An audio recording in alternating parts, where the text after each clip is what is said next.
Good morning, everyone. Welcome to Tabs on Tap with Tabitha Hassell. Hopefully, I'm past my technical issues and we can be off to a good start this morning. And if for some reason, if you can't reach me, if you can't see me, definitely let me know. If I don't have any audio, I definitely count on you guys to tell me about what kind of technical issues I might have. But happy Friday. Hopefully, it's been a really good week for everyone. There's been so much craziness going on. And I just wanted to kind of go over some housekeeping information. I consider this as my soft opening for my show. There's so much that has been going on and trying to get technical issues done, trying to take care of audio and visual. And I think everything's running pretty smoothly right now, but you just never know when things may go down. Good morning, Amy. And so, wanted to kind of go over again, kind of a soft week. I missed a couple days, couldn't get my technical stuff straightened out. Thank God I'm not part of that IT outage that was going on this morning. And outside of that, got a lot to talk about today. It's going to be a very informal podcast, as I've said before. I'm going to play it by ear. As things progress, we're going to be adding in guests. I'm going to be adding in phone calls, a lot of things going on. Joe Fresta is going to be joining me on Friday mornings at 9:30 a.m. for a segment called The Dating Game, which should be extremely interesting for just about anyone because as we know, most of us anyway, dating has changed a lot over the years. Things in the dating world are not the same now as what they once were. So I think we'll have a lot of laughs with that, a lot of serious conversation, delve into what we're all going through in our personal lives, of course. For me, pretty much zilch. And that's something we'll get into on Fridays. Unfortunately, Joe cannot join us today, so he's not going to be here for the dating game segment today. But anyway, again, we're going to be having a lot of fun talking about a lot of important issues. Anything from news, current events, headlines, you name it, we're going to talk about today, even.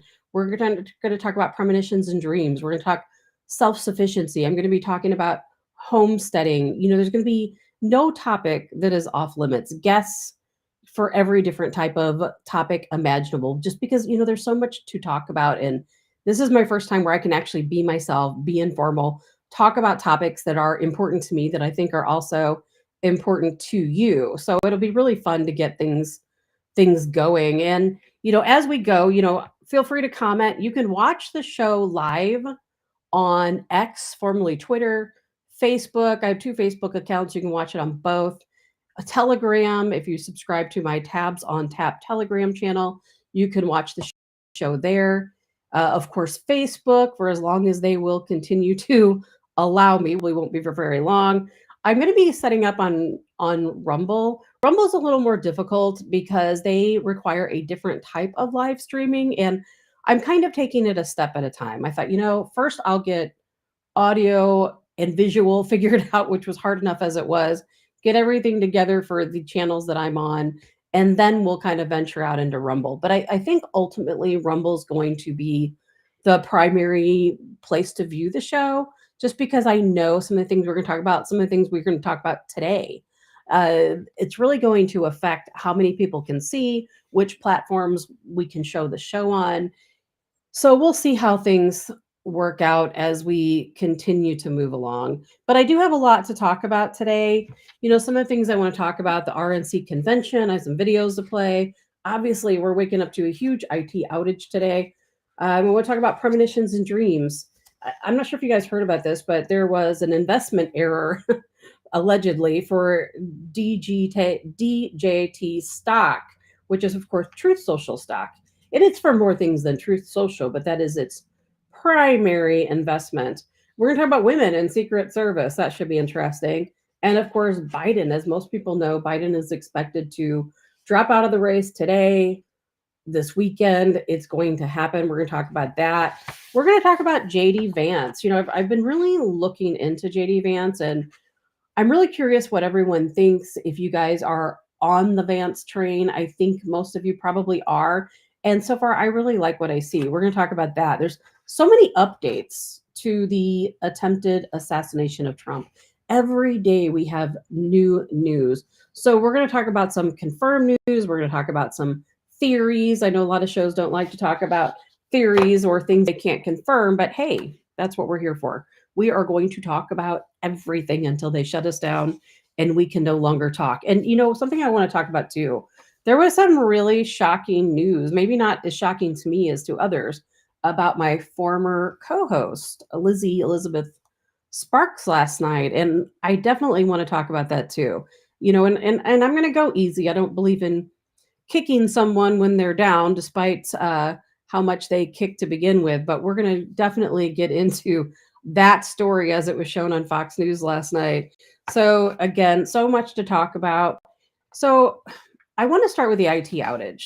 We woke up this morning. There is a massive, massive IT outage taking place all across the world. And it's pretty crazy because thankfully, I was so worried when I woke up. None of the platforms I work on are Windows based. They were earlier this week. And when I had this 2-day break to get my technology worked out, I switched everything from, I switched everything from, I'm going to turn my light down a little bit. I switched everything from a Windows based system to a Apple-based system, iOS. So thank God for that. From what I'm understanding, it's pretty crazy. Several companies reporting blue screens of death. A lot of companies who use window-based Microsoft platforms, blue screens of death. Several airlines, United Airlines, Delta, Frontier, American, all had grounded flights this morning. Let's see, we have 911 operations across the country, different various states. Here in the United States, down. Various broadcast networks down. Let's see here. Who else? Train services, even in Washington, D.C. Metro, train services completely down. And I haven't looked at it in the past 30 minutes. I don't know if they're back up or not, but definitely a problem. Banks, grocery stores, brokerage firms, hospitals. We're hearing about this crazy, crazy outage. And what really worries me is, our enemies are watching. Our enemies are always watching. And this was an outage to CrowdStrike. CrowdStrike is a cyber security firm, and all of these companies that are experiencing the outage are all people who subscribe to CrowdStrike cybersecurity. And it goes to show that, and I'm not saying that this was a hack. I don't know that yet. It could have been a system issue, but whatever is going on, break it down and think about it. When we have a massive outage, we're not using cash anymore, are we? Some places don't even take cash. So we have to worry about stores, retail services, grocery stores. If grocery stores can't operate their cash registers, which this is actually going on right now today in different parts of the world, grocery stores cannot open because their systems are part of this CrowdStrike outage. And how do you buy groceries? How do you buy gas? If we're on a digital currency and you don't have a computer and you can't hook up to see someone's funds, how do you pay for anything? And, I could see it causing absolute chaos. Think about this. All of these airlines grounding flights. I heard that Frontier was able to get their system back up and going, and they have some flights now taking off. But these are the things we have to be prepared for, and that is why I'm going to spend a lot of time on this podcast talking about self sufficiency, being prepared, because we're at that point where we have to be prepared. And, before we head out today, that's something that I'm going to get into is self sufficiency, and all that it takes to be self sufficient. Think about it. And like Jay said, technology is too interconnected. It is too interconnected. Troy, Democrats are starting the steal already. We got to be careful about saying that word. We'll get banned before we get started. And it worries me. Think about credit card processing companies. The terrorists, the enemies of the world. They all know who to strike. They know how to strike. They're just waiting for the right minute. And today, I think, is just another day that proves to us how vulnerable we are. Particularly 911 services. I know parts of Alaska, parts of New Hampshire, Ohio. oh, 911 services are down. And it wouldn't be difficult for these terrorists, hackers, other foreign entities to strike our internet systems. I mean, processing servers, etc. It's really, really worrying. Like Dottie said, she dislikes being connected to a light switch, and that's, Dottie, exactly what it is. We are all connected to a light switch. It takes one flip of that switch for everything to be disconnected. So that's something to keep an eye on today. Will it get worse? Will it get better? Hopefully they're going to get that straightened out here pretty soon. And I'm curious if you guys were watching the RNC convention last night. I know I was. And first of all, I want to play a little snippet from you, because our man Tucker Carlson, guess where he was? So let's listen to what Tucker has to say, because I And know you hate to say it, but it is also true, is a fact, that you could take, I don't know, a mannequin, a dead person, and make him president. No, you could. You could. I'm just saying, theoretically possible. With enough cheating, that could happen.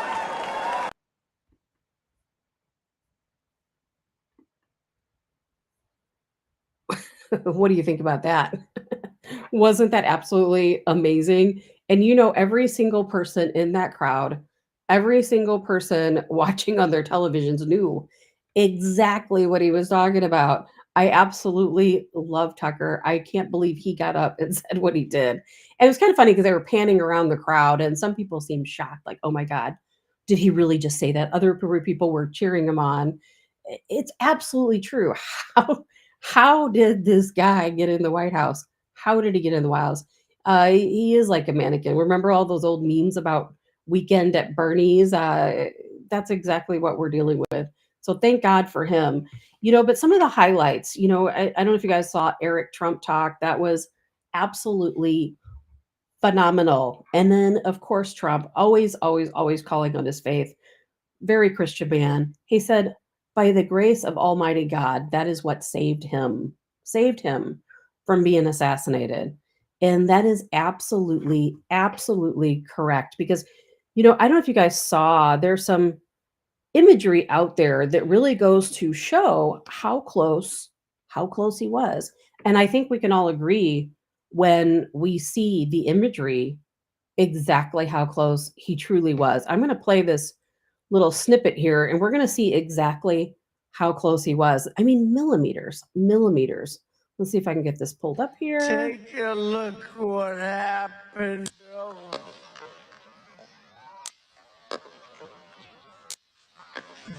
Take a look what happened. So close.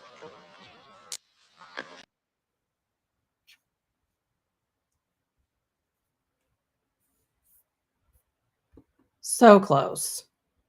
I mean, that absolutely mind boggles me that he was that close. A turn of the head. Had he not turned his head to look at that slide, that bullet would have went right through the corner of his brain, right through.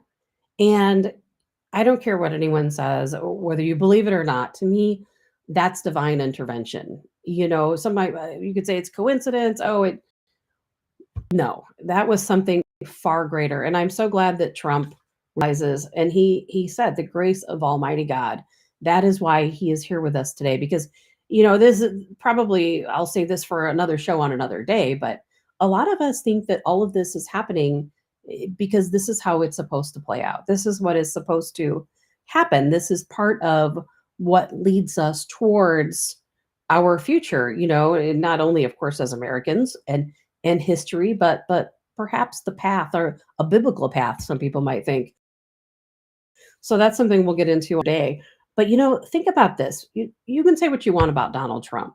Everyone who watched the RNC convention, you saw his grandchildren, you saw his family. Those children adore him. They were sitting on his lap, they couldn't stay away, and you can tell that he equally adores them. I don't see how anyone can say that, oh, he's such a bad guy, terrible guy, no personality, doesn't have a relationship with his family. he looked like a normal grandpa, didn't he? He looked like a normal grandpa. So I don't get the people who are saying that. So anyway, what some of the other things that came out? Trump he intends to restore relations with, of course, North Korea, Kim Jong Un, if reelected as U.S. president. He joked around and said he thinks Kim Jong Un misses him, which is probably true, because if you've noticed, he hasn't been firing off any missile strikes lately. I think he's probably pretty bored over there. Biden, he went on or talked about how Biden has done more damage than the 10 worst presidents in American history combined. How true is that statement? Think of where we are now compared to where we were before. I don't have to tell you guys, between gas prices and healthcare prices, housing prices, for gosh sakes, housing prices are through the roof, grocery prices through the roof. I did what a lot of other people have been doing, and I went on to Walmart.com back in the day, right about in 2020, before my son's father passed away. My son was out, at his father's house, and there was a rural area out in southern Missouri, and so Walmart's the only store. And I would send an order through. I would put an order through online for him for some different things that he wanted that maybe his dad just didn't buy at the grocery store, and he would go and pick it up. Well, I recalculated that order now. It was $98 more now than it was in 2020. And it wasn't even that many. I think it was like 23 items, 24 items, $98 more. So who can say that we are in a better place now? Things are so bad in so many different ways. Not to mention foreign relations. My gosh, our foreign policy has taken a deep dive, and the money that we are spending, we just spent $230 million, $230 million of your money, my money, to build a pier in Gaza so that aid could come in. Now, I'm okay with that. I don't I would like to see aid come in to the children, to the women, to the people there who are innocent. They do need aid. However, that pier was only open for 25 days. It was used for counteroffensives including our own United States Special Forces that came in and then attacked a refugee camp. So we spent $230 million. We built this pier, kept it up for 25 days, used it to attack the people in Gaza in a refugee camp. Whether that was necessary, I don't know. I don't know the specifics behind it. And now we're tearing it back down. $230 million completely wasted. Sherry, Russia found out a guy guilty 16 years ago. I'm not sure who you mean, which guy. Kevin, yep, ridiculous now. Trump 2024, no question. Dottie, my tax value on my 2018 car was raised $5,000. Can you imagine $5,000? Housing prices. I mean, it is absolutely insane. The rental price people are paying. How can anyone say that things could possibly be better under Biden? So that was one of the things that came out. Of course, Trump, he promises to end every single international crisis that the current administration has created. I mean, how many are there? Can we even count them all? There are so many international crises. I mean, look what's going on all across the world, all because of the Biden administration policies. Unbelievable. And now, I don't know. I'm not sure how much you guys saw of this, and I was kind of hesitant to even talk about it. But did you guys see the interaction between Kevin McCarthy and Matt Gaetz? It was pretty shocking in the way that I understood it to be. And I like Matt, but the way I understood it to be is that Matt approached McCarthy as he walked along the floor, and McCarthy was engaged in conversation. Now, I am not a fan of McCarthy, by the way. McCarthy was engaged in conversation with a couple of other gentlemen. Allegedly, and we can see it in the video, Gaetz comes up. Supposedly, he keeps trying to interrupt McCarthy. McCarthy tries to shoo him off. The other guys try to shoo him off, but he just keeps at it. And I kept thinking, like, why is he doing this? Why is he putting himself through this? And what ended up coming out of that is he finally was kind of ushered away or walked away. And then McCarthy gave an interview. And I was really surprised by this. McCarthy, and now that McCarthy knows, he knows not to create, libelous slander. However, he went on in this interview to say that Gates acted this way. He acted this way on the floor. He wanted Kevin McCarthy to lose his job as Speaker because of a criminal investigation. Now, according to McCarthy, and I don't know how many of you heard this interview because I haven't seen any headlines about it. I came across it on Telegram, which Telegram is a great source, by the way, for a lot of offbeat news that you don't see in headlines. But I was really surprised that this wasn't broadcast over every liberal platform there was. But McCarthy's interview with a reporter there at the RNC, he said that Gates acts this way. Gates doesn't like him because someone approached McCarthy and stated that Gates was being investigated for soliciting minors. And I'm not saying that Gates did solicit minors. That's what an investigation is for, because people, as we are going to talk about here in a little while, can certainly put out some false allegations, and then there's an investigation. Doesn't always mean someone's guilty. However, Kevin McCarthy said that Gates was being investigated for soliciting minors. He asked McCarthy to thwart that investigation, and McCarthy said, no, that I can't do that. We have to let this play out. And so I was really surprised that McCarthy gave that interview. I was surprised I haven't seen it on any headlines, but that was something that I saw at the RNC convention that really kind of surprised me. So that's something we probably need to keep an eye on and see if that gets any traction. I have a hard time believing McCarthy would say that out of slander, but have you guys heard of any allegations about Gates soliciting minors?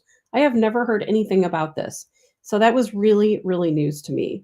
But overall, I thought this was the best RNC convention we have ever had. There's no doubt that is because we know Trump is winning. We know he's winning. I'm not saying he's winning the presidency, but he is winning the campaigning. He's winning our hearts. He's winning over America and other foreign nations. And I think that was so palpable at the RNC. I have a couple of friends who went. I was actually invited to go by a friend. Some of you guys know Lynette Traer, she's there. And it was kind of last minute, and I wasn't able to go because I just have too much going on. But I wish I could have gone. It looked like an absolutely fantastic, amazing time. And of course, we saw Kid Rock being there singing, which he is a fantastic performer. Lee Greenwood the other day, also fantastic, absolutely fantastic performer. So I wish I could have gone to the RNC convention. I hate to see things wrap up, but we know that it's bound to happen. But it was absolutely beautiful. And something else, I think we've all heard by now, Biden is set to drop out. It's going to happen. There is no question. It is absolutely going to happen. Everyone knows it's going to happen. And even Van Jones with CNN. Now, this guy is biting his tongue. Bullet couldn't stop Trump. A virus just stopped Biden. You've got the nominees of this party getting their butts kissed. Biden's getting his butt kicked by his own party. The Democrats are coming apart. The Republicans are coming together. What do you think about that? Van Jones, Republicans are coming together. Biden's getting his butt kicked. Trump's winning. And Trump is absolutely winning. I don't think he's going to win the presidency because I think that they failed at plan A, or maybe that was plan B. And now they're going to come up with a plan C. We'll see what that is. But I absolutely do think that Biden is going to drop out. I think everyone knows. Even Obama came forward and made a statement that it was time. And when Biden steps up and he tells his buddy, "Hey, we need to start looking at the better good," then I think we need to wake up. So they're saying today, tomorrow, sometime this weekend. Unfortunately, I don't think Biden knows. I don't think he has the faintest clue that he is not going to be running in this race. And of course, he has the big C now. So, having the big C, is that the way out? Did they, is this with intent? I'm trying to be careful with my wording. Is this with intent? Does he even have it? Are they just saying he has it? Is it an easy way out? How are they going to explain to him? Because he is still absolutely convinced that he's running. How are they going to convince him that, sorry, Joe, your time is over?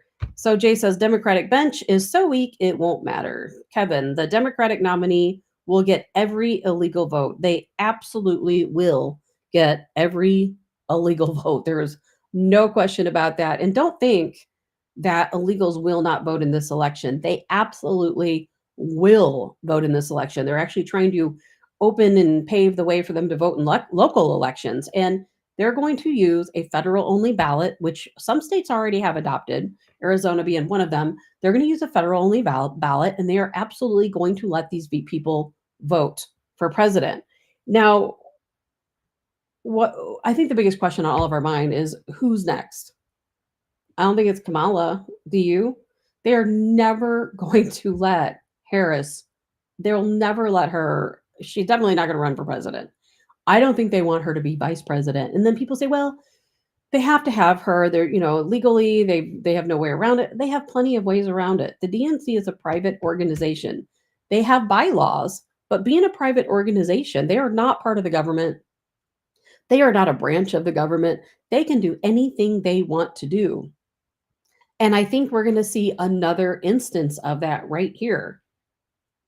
Now, Kim says it's Hillary. I wouldn't be surprised if they don't bring old Hillary back into the mix, but I really don't think so. I think that she was too heartbroken when their plan was foiled the last time. Genevieve, either he'll have long COVID and incapable of running, or they are going to take him out. I agree. One or the other, one or the other. And but it's not going to be Harris. So who is it going to be? I've always said Newsom because I know Newsom's being prepped for years. They have got this guy waiting in the wings, and we know something's going to happen with him somewhere down the road. But I don't know about now. I tend to look at headlines. When I see someone's name popping up in headlines, then I know that we all know who owns the media, right? So the media is going to push a narrative based on whatever Democrats want. All of our media companies, 6 of our biggest global media companies, are all owned by the same people. So we have to look at headlines. Hakeem Jeffries, every headline. Look his name up, go into your search engine, whatever you might use, type in the name Hakeem Jeffries, and then click the little button that says news, and you will see all of the headlines pop up. And I mean, why not? He's a black president, would be a black president, which of course is what they want. He's young, attractive. He's an attorney. He has served as the House Minority Leader and leader of the House Caucus since 2023. And quite honestly, he reminds me a lot of Barry. And isn't that what they want? They want another Obama in the White House. I absolutely see Hakeem Jeffries as being a very valid name to be thrown out there. And people might want to say, well, how's this going to happen? It can happen because for one, let me throw this in there because this was new news I saw today, that Democrats have extended the nominee. It was supposed to take place in July, I believe, I can't remember exactly what date, maybe July 17th, but they have extended that to August 2nd. So no one right now is bound to Joe Biden. Even though they have I think 319 delegates that are supposed to be bound to Biden, they're telling these people vote with your best conscience. A bound delegate does not have to vote for the nominee. They absolutely do not have to. Harris can be completely out of the picture. All they have to do is give her a little paycheck, and guess what? She is going to go away. She's going to go away quietly. We'll never hear from her again, just like we never hear from her now. So I'm not worried about Harris at all. But Hakeem Jeffries, I would keep my mind on him. I think he is probably in my top 2 thoughts. But of course, I never saw JD Vance coming, so I don't know if you should listen to me. So what about Gavin Newsom? Young, handsome, prepped for years. Hakeem Jeffries, also young, handsome, an attorney, already climbing up the ladder. Reminds me so much again of Obama. I would not be surprised at all. I would not be surprised at all. I can't think of anyone else. God forbid, I hope it's not JB Pritzker. I will probably move out of the country myself if it's him. And, I just don't know of anyone else that it could be. I was trying to look at my notes and there just is no one. I'm curious what you guys think. Kim says, could be Gavin or the fire alarm puller. Kim says it won't be Michelle Obama. It will definitely not be Michelle Obama. Jay, it has to be Harris or they can't use any of the current campaign contributions. Jay, believe it or not, that's actually not true. They can still use the campaign foundations, donations. And it's a little bit of a loophole, but from what I've read from campaign authorities, is that this is an unprecedented situation. It's never happened before. And there's a lot of gray area there. And the laws were written to go around that. So there is certainly the possibility that those campaign donations it's only what, 90 something million anyway. It's not, in their terms, it's not even that much money. However, they absolutely can and probably will use those campaign donations to go to the next name. I don't think there's anything in there that says that a solid no, that they can't do that. And again, the DNC is a privately owned company. They have bylaws. That's one of their bylaws. And it's one of our, of course, campaign laws that we have as a country, but they can absolutely go around it. And I fully expect them to go around it. But, we also have to remember a new candidate. A lot of people, I think, keep thinking in their head that Joe Biden's going to drop out. A new name's going to pop up to run with Harris. That it doesn't have to go down like that. Harris could be completely out of the picture. Or maybe they'll have two names. Maybe somebody will take Biden's place on the ticket with Harris, and then we'll have somebody new come into the factor altogether. There is no federal deadline on when somebody can drop their name into the bucket and be added onto the ballot. Now, some states require a number of signatures. So it's possible that if somebody new comes along and they want to be added to the ballot, they will have to get signatures. But how hard is that to do? Let's say Gavin Newsom as an example. He wants to enter onto the ballot. There's no deadline for that. He can do that at any time up until November, I think November 5th. He can actually put his name on a ballot. And all he has to do is get 500,000 signatures from a couple of different states. Other states have other signature requirements. That's it. It is really that simple. And then Jay says, will it matter who they pick? Personally, I don't think they can win in a fair election. 100% absolutely correct. Does it even matter? It does not matter, because even though their plan A, plan B failed with Donald Trump, they do have a plan C, D, E, F, and they will do everything they can to keep him from winning. How far are they willing to go? I used to wonder. Now I think we know how far they're willing to go. Cruz says, George Clooney. Oh, God, wouldn't that be something? I definitely don't see that happen. Although people will say, well, Ronald Reagan was an actor. I don't see that happen. Kevin, 500,000 bot signatures. No question about it.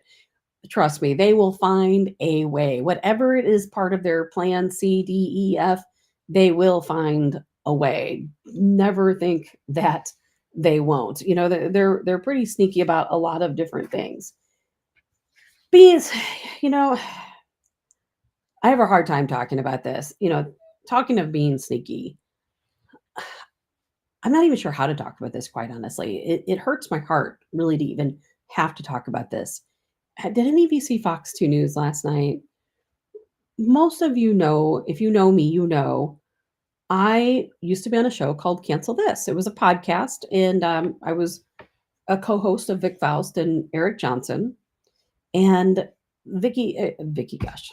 Lizzie, Elizabeth Sparks, came into the mix. She came in as our salesperson at first and social media person, kind of filled in for us if we were needed, had an extra desk if I wasn't there, or let's say Eric wasn't there, and then kind of weaseled her way into being on the show every day, which is why I left. we'll get into that another time. I don't even know how to say this. Somebody messaged me last night and they said, "Did you hear about what happened to Lizzie?" I'm like, "Of course not. Of course not." Sherry said she saw the Fox 2 News report. Shocking. I'm not going to say I'm exactly shocked by it, but I really don't know how to say this. Lizzie, Elizabeth Sparks, my former co-host, staffer at Cancel This, she's been two charges. She's been charged with a misdemeanor of, let's see, misdemeanor, filing a false police report, felony, harassment in the first degree. Very, very serious charges. It's not about the charges.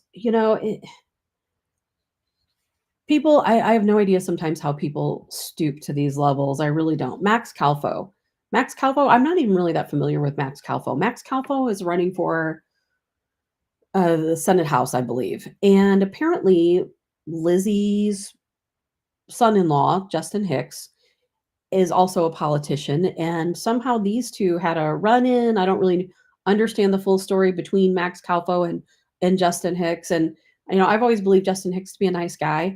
I'm not really sure what all the background is, but one way or the other, people, maybe more than one person, decided they didn't want Max Calvo to win the election. I can only speculate that that's what it is, or is it speculating when you see it on the news? But anyway, so the report stated, and I read this. You can go onto my Facebook page and read it. You can watch Fox 2 from last night and read it. What happened is that Lizzie allegedly, and I don't even know if I have to say the word allegedly because it is in an official court document. She anonymously called, I believe it was anonymously called, a sexual abuse hotline. She reported that a minor, and I believe from what I read that it was about her daughter, that she said her daughter was sexually abused in a classroom, Liberty High School. I believe that's in the Wentzville School District, that her daughter was sexually abused by Max Calvo, who is a substitute teacher.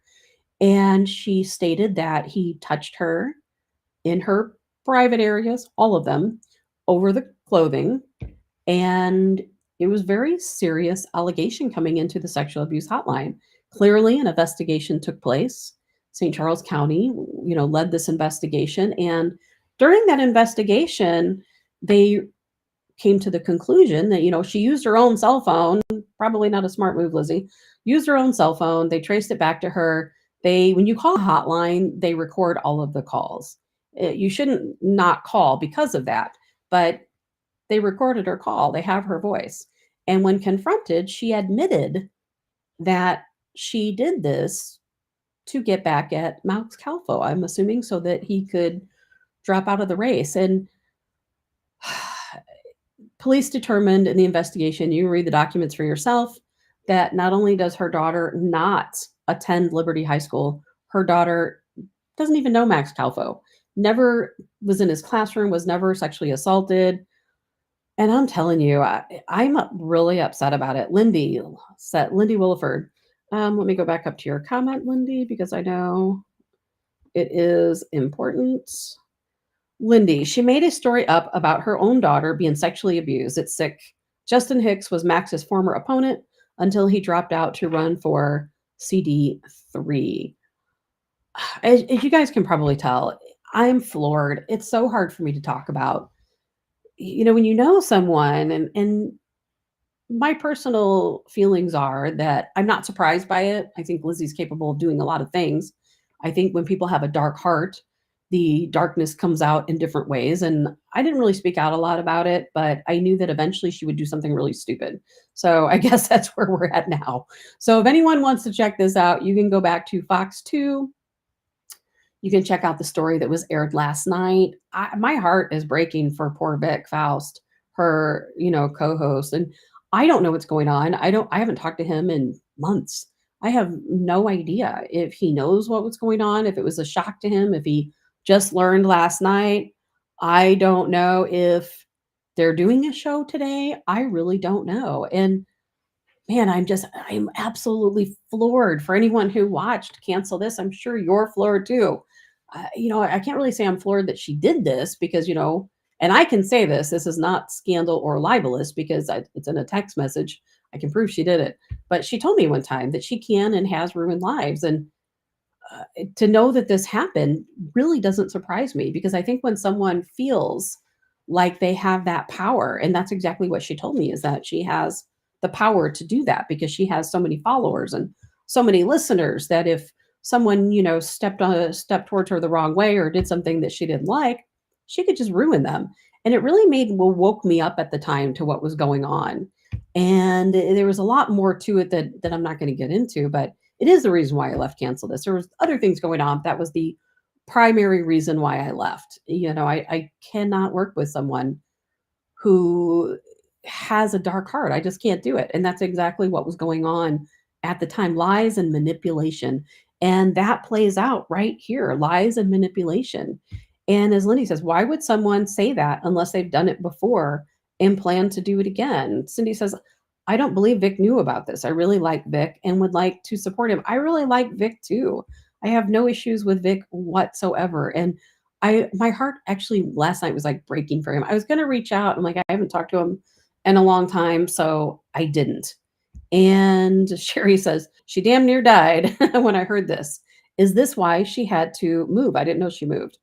And Amy, this is shocking. She owned my granddaughter's daycare. I'm floored. It's shocking that she put her own child in this. Everything else wouldn't shock me. I mean, crew, it always comes out. Fear the fish.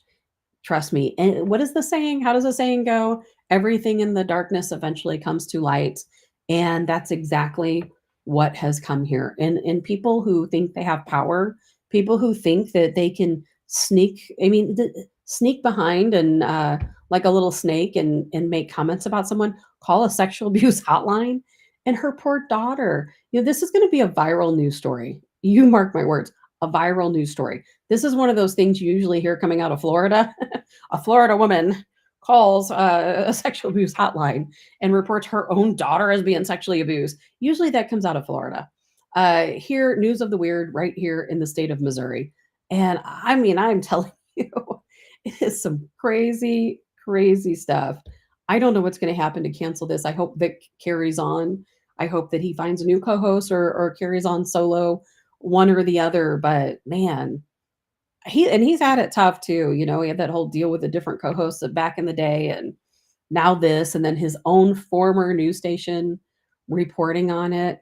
But I did hear that Lizzie is being defended by Lomar. I mean, if anyone's familiar with him, I don't know a lot about Lomar. I saw his comment on Fox 2 that, of course, she pleads her innocence, but I just want to remind everyone that she can plead her innocence. And again, no one is guilty until they are convicted. You are innocent until proven guilty. And that applies to Lizzie as well. But Tim Lomar is representing her, and he stated that she says she's innocent. We'll see how that plays out. Lindy says, and the fact that she's maintaining her innocence through her attorney is mind blowing. Jay, their recurring guest host could be why they knew this was coming, perhaps. If you're talking about Eigel, I don't think so. I think that he was absolutely shocked. Cindy said she admitted she lied about it in the report. Yes, she did. You could read the report. I read the report. I was going to read it today, but it's kind of long. But she absolutely did admit that she did this with intent to get back, kind of a vindictive. She was just trying to get back at Max Calfo. And of course, unfortunately for Justin Hicks, I don't think Justin knew about this. I know people will say that he did. I don't think he did. And I think Justin is smarter than that. And he would say, hey, don't use your own phone. So I really don't think that he had any part in this. I'll be surprised, quite honestly. I know some of you messaged me last night and think that there's a, a lot to it, a lot more people involved. I don't know. I would think if there were more people involved, they would have orchestrated this a little bit better because she is a little bit ditzy and used her own phone, didn't realize that her voice would be recorded. Not exactly smart. There is software out there where you can change your voice. So, man. And Justin, Amy says Justin's a nice guy. I've interviewed Justin before. He does seem like a really nice guy. And, can you imagine how her family feels today? How this tears a family apart? I really can't even imagine. Her one daughter is married to Justin Hicks. Now he's had to drop out. And that's, I'm sure, devastation for them. And then we have the other daughter who is, I believe, a minor. And she is stating that her daughter was sexually abused when she wasn't. I can't imagine how her daughter feels. Oh, it just makes me sick. Kim, she said, I think she feels she's above the law. I think so too, and that was always how I felt, is that she thinks she's above the law. And I'm telling you, I don't know. I don't know what to think about it. I'm sick over it. I really am. I wish it didn't happen, but dumb people do dumb things.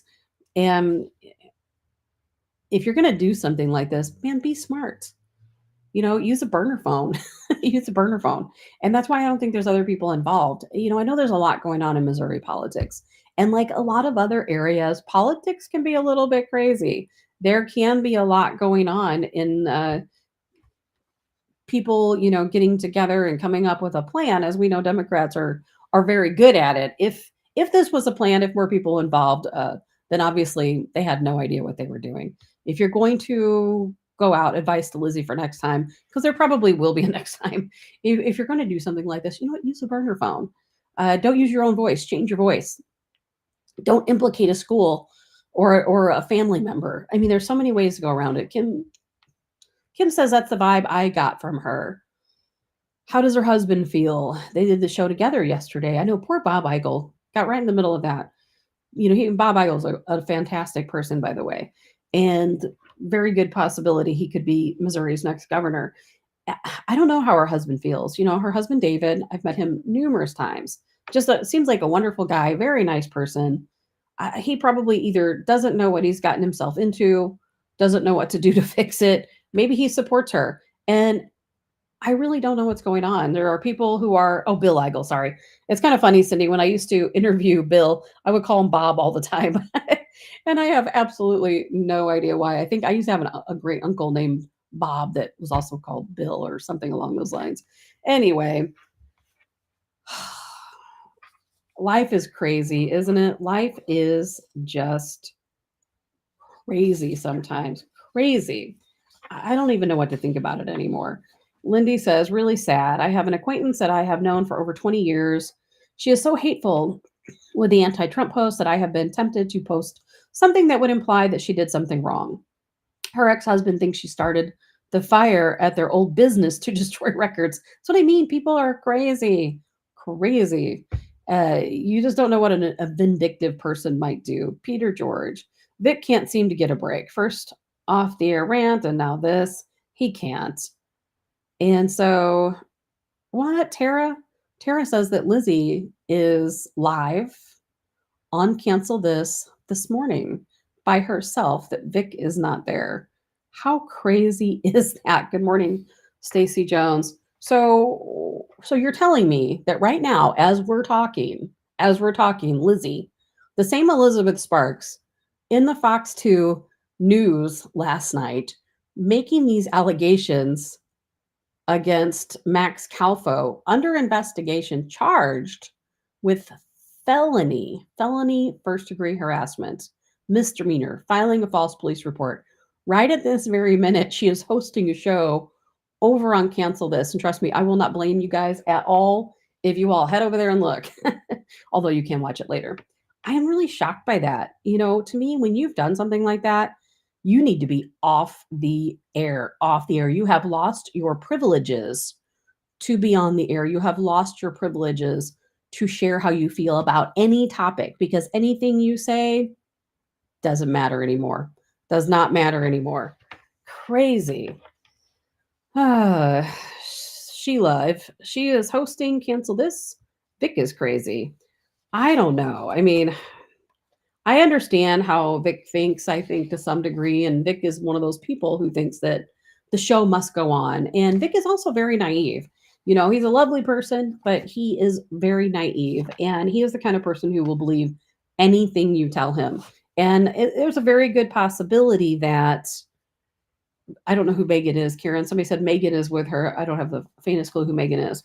And I haven't watched the show since I left, not even one episode. So I have no idea what's going over there on Cancelis. Lindy, she needs to go into hiding and not show her face. I agree. Go into hiding. Don't show your face. Holy cow. Moving on. So much to talk about. So, what do you think about this? This is maybe one of the craziest things. You know how we always say, well, when something really crazy happens, like the attempted assassination of Donald Trump, different things fall into place ahead of time. We don't know about them at the time. And then we look back and we think, well, that's weird. Why did that happen? So, an investment firm that allegedly put options on 12 million Trump stocks the day before the assassination attempt, they blame a filing error. Gosh, think about this. BlackRock, a lot of different companies were involved in this. A filing error. They basically shorted the Donald J. Trump stock, which is the Truth Social stock. What do you think about that? I have Donald J. Trump stock, Truth Social stock. There's a lot of other things in there too. I have the stock. And I remember that day waking up and seeing the stock just like going crazy. And I'm thinking, what is going on? It goes down, then it goes up. The assassination takes place and it goes way up and then it goes way down. And apparently this group of people, again, BlackRock amongst them, it was, let's see here, Rothschild, BlackRock, Vanguard, Meta, George Bush, no surprise there, the Cheney family among top investors. The day before the Trump attempted assassination, they shorted the DJT stock by millions of dollars. And they released a statement and they claim that extra zeros were added by mistake. They didn't intend to short the stock. Extra zeros. Do you believe that? I don't believe it. Genevieve, they were betting on him dying. Horrible. That's what I think. I think that they thought that something was going to happen and this was going to go a different direction. And they ended up having to go back and apologize for mistakenly shorting the stock. Now, I am not a financial expert, and I read a very long explanation from them, and I could see where potentially that could happen. But what is the saying? And there is it really a coincidence when something like this happens the day before an assassination attempt on the primary stockholder? They're going to say, "Oh, too many zeros. It was a mistake. We added too many zeros." They put options on $12 million in Trump stocks the day before. Crazy. And speaking of things that happened that are strange and that makes you think that maybe someone knew this was going to happen. Somebody sent me a video this morning, and unfortunately, I don't have a way to share it here. But because by the time I got it, I already had the show put together. However, you've probably heard about the video. On the day of the assassination attempt, there are people who saw one person videotaped what appeared to be a Secret Service agent, maybe a person of authority, someone in a suit, coming in and ushering people away from the area behind Donald Trump.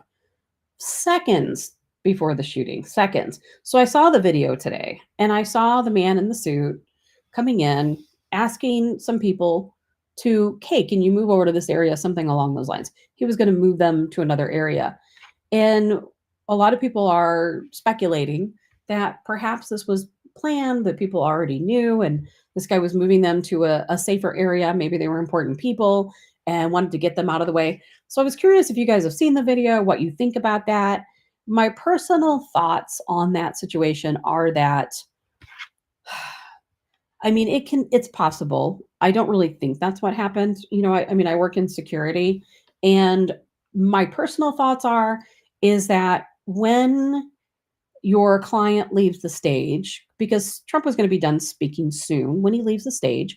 Sometimes, if there's an important people, you will move them out to the line where he's going to be so he can shake their hand. Or sometimes you move people out of the way so that you have better clearance to leave. There's different ways for moving people. I've done it many times, and sometimes it's very urgent. The people aren't always aware that you're going to move them. You have to come up and very quickly say, "Hey, let's move over here." And for whatever reason, it happens very often in the security world. I've done it many times myself. So I don't know. I don't know if something the Secret Service knew something ahead of time and they were moving people for that reason, if it was part of the security plan already, I don't know.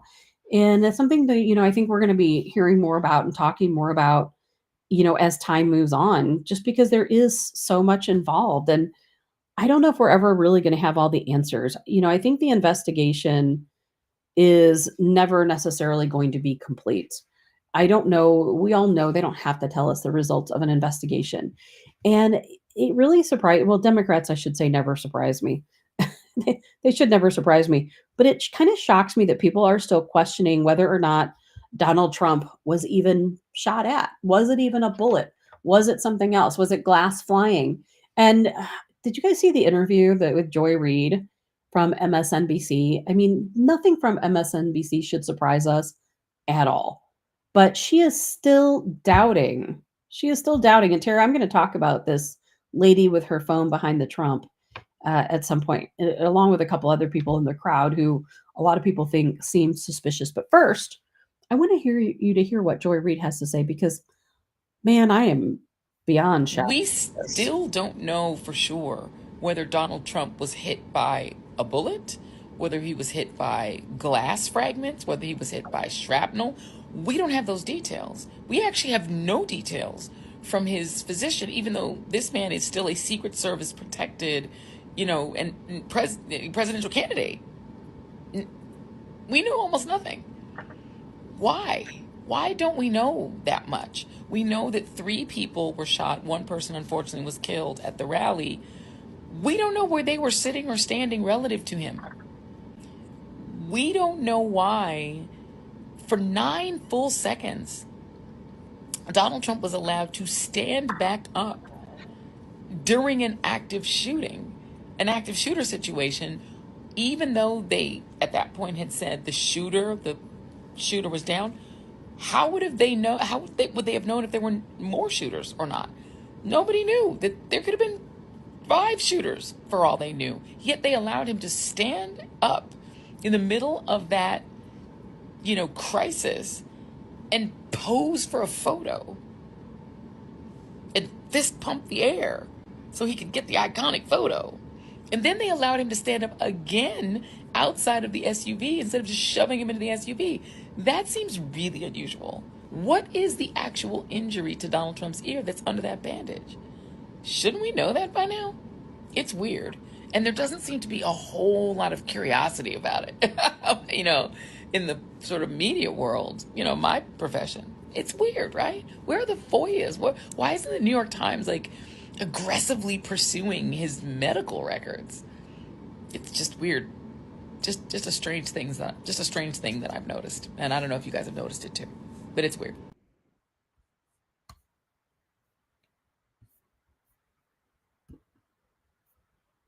All I can do is shake my head. All I can do is shake my head. D. Joy is a horrible human, and I can't stand listening to her. J. Already shown. Teleprompter word not hit. It was not the teleprompter. Dottie, the Secret Service was a clown show. Sandy, we do know, you idiot. She's a paid actor. Yes, she's terrible. Are you surprised by anything that comes out of MSNBC? I know I'm not. I'm not surprised by a darn thing that these people do or they say. It's like they're living under a rock. How does she not know the answers to this? She works for a major media company. Why is she questioning this? Why is she putting in video where we can all see it? There's so many questions. Yes, Kevin, she is disgusting. And yes, D, she is a horrible human.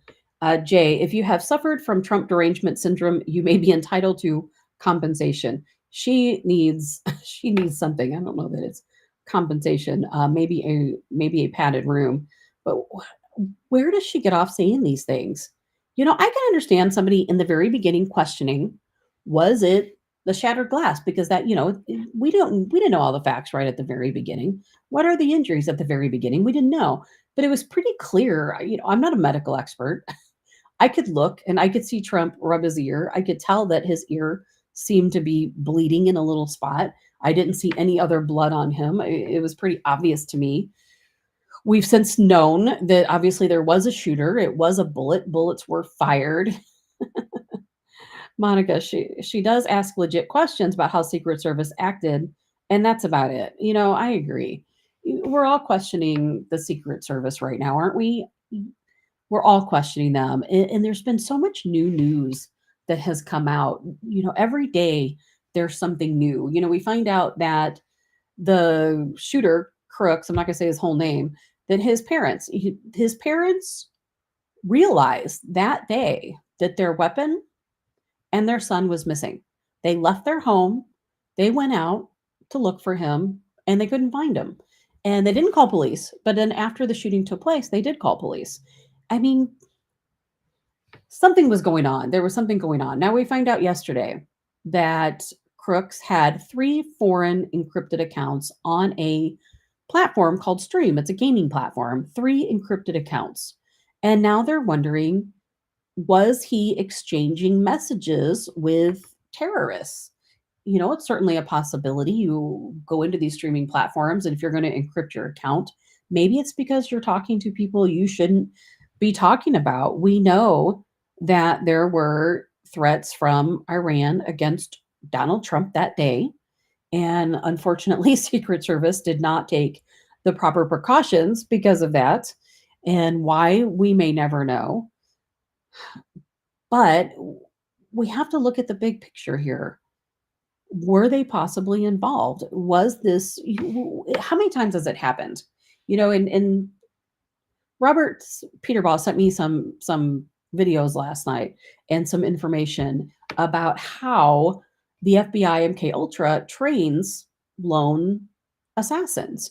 It happens. I will never say it doesn't happen. It absolutely does happen. And it's not just the United States government, it's every government. Every government has a plan to train people to be assassins. In the Middle East, they're suicide bombers. They learn from a very young age that they're going to grow up and they're going to be a suicide bomber, that they're going to tie a pack of bombs onto their body and they're going to walk into a crowd of people and they're going to blow themselves up.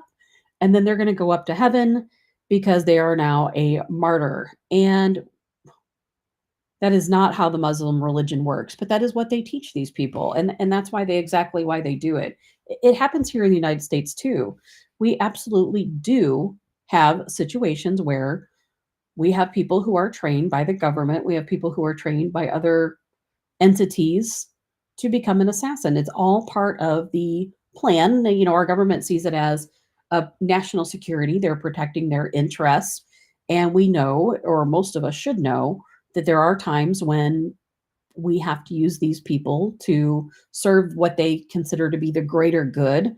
Now, whether or not Crooks was someone who was trained, whether he was an operative, whether he really had no idea and he was groomed into doing this, we don't know. Was it part of an assassination plot from Iran and somehow they came across him and he was impressionable? Most of these, unfortunately, if you really look at these shooters, so many of them are very much alike. They're very much alike. A lot of them were bullied. And kids who are bullied, it's a little bit easier to groom them into doing something that they wouldn't otherwise do. And they're very impressionable. They're very naive. So many of these shooters have so many issues with their own identity even. And I've seen the photo, by the way, going around that show Crooks as being a trans female. That's not him. If you really look at that photo, completely different chin. They are not the same people. Sandy, it's very hard not to think Secret Service are involved or that the Biden camp is not involved. It is difficult to not think it because you have 2 choices here. Either the Secret Service, and unfortunately, I don't want to blame it on local police, but they really didn't do a whole lot either. Either the Secret Service is completely incompetent. And if that's the case, why have they not been incompetent in the past? They've always been competent as far as I know. So either the Secret Service completely incompetent, or there was a big bigger plan of action here, and I don't think we'll ever know. I think it's always going to be left to our imagination. But every day we're learning new details. I learned that the sniper and Crooks, they locked eyes. They locked eyes. When the way that I'm understanding the events that played out that day, Crooks arrived in his van. His van, by the way, had explosives. He parked in a residential area just outside of the venue where the rally would be held. So he was parked in a residential area in his van that, of course, contained IEDs. He walked to the venue. He looked around, looked suspicious immediately. Immediately, he looked suspicious. This was an hour before the shooting. He went back to his van. He came back to the scene. He had a rangefinder. You know what a rangefinder is? Yeah, people use them when they're golfing or hunting. You can look and get the distance of how far you are from something. In golf, you look to see if you're how far you are from the hole. He comes out with a rangefinder. He's looking around on the rangefinder, and he locks eyes with Secret Service. They see him. He sees them. Secret Service takes a photo. I mean, the sniper, I should say. He locked eyes with the sniper. The sniper took a photo of him, and he contacted his Secret Service officials, whoever was in command that day, and they said, hey, this person is really suspicious. They're down there walking around. I've seen them before. They looked suspicious to begin with, and now they have a rangefinder. So again, Crooks disappears. He goes back out, I'm assuming back out to his vehicle, and comes back with a backpack. And then they were watching him once again. The sniper can see him, keeping an eye on him. Then he disappears again. And I can only guess that when he reappeared, what was he carrying? A ladder and his rifle bag? I mean, everyone saw him. Everyone saw him. They all saw him. As a matter of fact, I wasn't going to play this video today, but I think I will, because this just goes to show. Oh, no, I guess I can. I don't have it loaded up. It just goes to show that. You see, I'm going to see if I can bring it up. It goes to show for 1 hour, for 1 full hour, people knew that he was there. They knew, they had time to react. They had a photo of him. Someone who was here. You weren't inside the event, nope, but you were just outside. Tell us what you saw. So we had a party here all day. You can see behind us at the Brinkles Farming Greenhouse here. We had a party. And we all decided, hey, when we hear Trump up there, we're going to walk up through the field, stand by the trees up there under the shade, and watch and listen to the rally, right? We couldn't see him, but we could hear him. So we walked up, and probably 5 to 7 minutes of Trump speaking. I'm estimating here. I have no idea, But we noticed a guy crawling, bear crawling up the roof of the building beside us, 50 feet away from us. So we're standing there, and we're pointing at the guy crawling up the roof. And he had a gun, right? He had a rifle. We could clearly see him with a rifle. Absolutely. We're pointing at him. The police are down there running around on the ground. We're like, hey man, there's a guy on the roof with a rifle. And the police were like, huh, what? Like they didn't know what was going on. We're like, hey, right here on the roof, we can see him from right here. We see him. He's crawling. And next thing you know, I'm thinking to myself, why is Trump still speaking? Why have they not pulled him off the stage? I'm standing there pointing at him for, 2 or 3 minutes. Secret Service is looking at us from the top of the barn. I'm pointing at that roof, just standing there like this. And next thing you know, 5 shots ring out. So you're certain that the shots came from that guy on the roof? 100%. 100%. And he was up there for a couple of minutes. He was up there. You saw him up there for a couple of minutes. Absolutely. At least 3 to 4 minutes. And you were telling the police and the Secret Service? We were telling the police. We were pointing at them for the Secret Service, who were looking at us from the top of the barn. They were looking at us the whole time when we were standing by that tree. Could they see binoculars? Could they see him? Probably not, because the roof, the way the slope went, he was behind where they could see. But why is there not Secret Service on all of these roofs here? I mean, this is not a big place. Did you see, obviously everyone, when the shooting started, everyone was very panicked. Did you see what happened to him at all? Oh yeah, they blew his head off. Okay, sorry. Secret Service blew his head off. Okay, just be careful, because we don't quite know who's watching, but you're pretty sure they shot the guy? Absolutely, 100%. Okay. Yep. You saw that happen? Yep. Okay. Yep. And did you see them go up to him afterwards, or? They crawled up on the roof. They had their guns pointed at him, make sure he was dead. He was dead, and that was it. It was over. It's incredibly shocking. The guy was on the roof right there. You can see the white roof right there. Did you get a look at him? Could you? No, other than he was in muted colors, tan type clothing. We saw the rifle flinging around as he was trying to crawl. I mean, we saw the rifle, 100%. Do you know about guns? Do you know what kind of weapon it was? Oh, I absolutely know about guns, for sure. No, I mean, it was a rifle of some sort. I wouldn't know, I wasn't close enough to read the label on it, but, sure. But it was a rifle of some sort. Yeah, absolutely. So, how do you process what you've just seen? I don't know what to say, man. All I'll tell you is, if I walked up close to there with anything that Secret Service considered a problem, I wouldn't be standing here talking to you right now. But I don't know why a guy who we're standing there pointing out to police and Secret Service is crawling up the roof. Yes, right there by that tree. We were outside the security perimeter. But my question is, there's only a few buildings around here. Why is Secret Service not on every building here? Well, there's a whole bunch of questions, I think, that are going to come. There's a whole bunch of questions. Yeah. What do you think about that? That's pretty powerful, isn't it? And that video came out the day of the attempted assassination attempt. I posted it at that time, but I wanted to replay that because I wanted to show you how obvious it was that this guy was there, that he was climbing up onto the booth, onto the building. They said he was doing a bear crawl across the top of the roof. They could see the gun moving around. And if you watch that video, you saw the water tower in the background. And why wasn't somebody up on top of that water tower? Some people say, well, that's where the shooter was, another shooter. There are people who believe there were actually two shooters. I don't know. I guess I don't have enough information to know whether or not it's possible that there were two shooters. I don't know. I think that there's a lot of inconsistencies that make me think that perhaps there could have been two. One of those inconsistencies was that somebody said, and I don't know enough about ballistics to know. I know some of you do, so there are people out there who can answer this for me and let me know what you think. I don't know myself enough to know. But when you look at the trajectory of the bullet as it flies past Trump's head, and we all saw those photos, you could literally see the bullet coming across like this. It was sweeping right across. It was going in a straight line. It wasn't coming down at any type of direction. It was going straight across.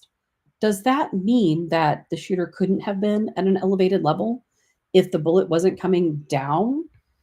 That's something I think we all need to be asking. Does it make a difference? Because I would like to know. Dee says that reporter was hoping the guy was going to say the shooter was using an assault rifle. You're probably right, Dee. You're probably right. And hi, Marla. And let's see, does the BBC normally cover Trump rallies? BBC is very surprising. They pop up all over the place. Who knows? They're probably wishing they had a Trump in their own country, because what's happening over there, that's a story for another day. I don't know what to think. Were there two shooters? Again, a lot of people believe there were. A lot of people think the trajectory of the bullet, again, should have been coming down at an angle, not straight across. And I saw another video. I'm not sure if you guys did. I don't have the video to show here. I didn't think of it as being relevant at the time, and I didn't save it. But it shows bullets ricocheting off of the railing and, just past Trump, very near where the three people were actually shot. The three rally goers were shot. And so many people are saying, well, I don't know where they were. The three people who were shot were not sitting behind Trump.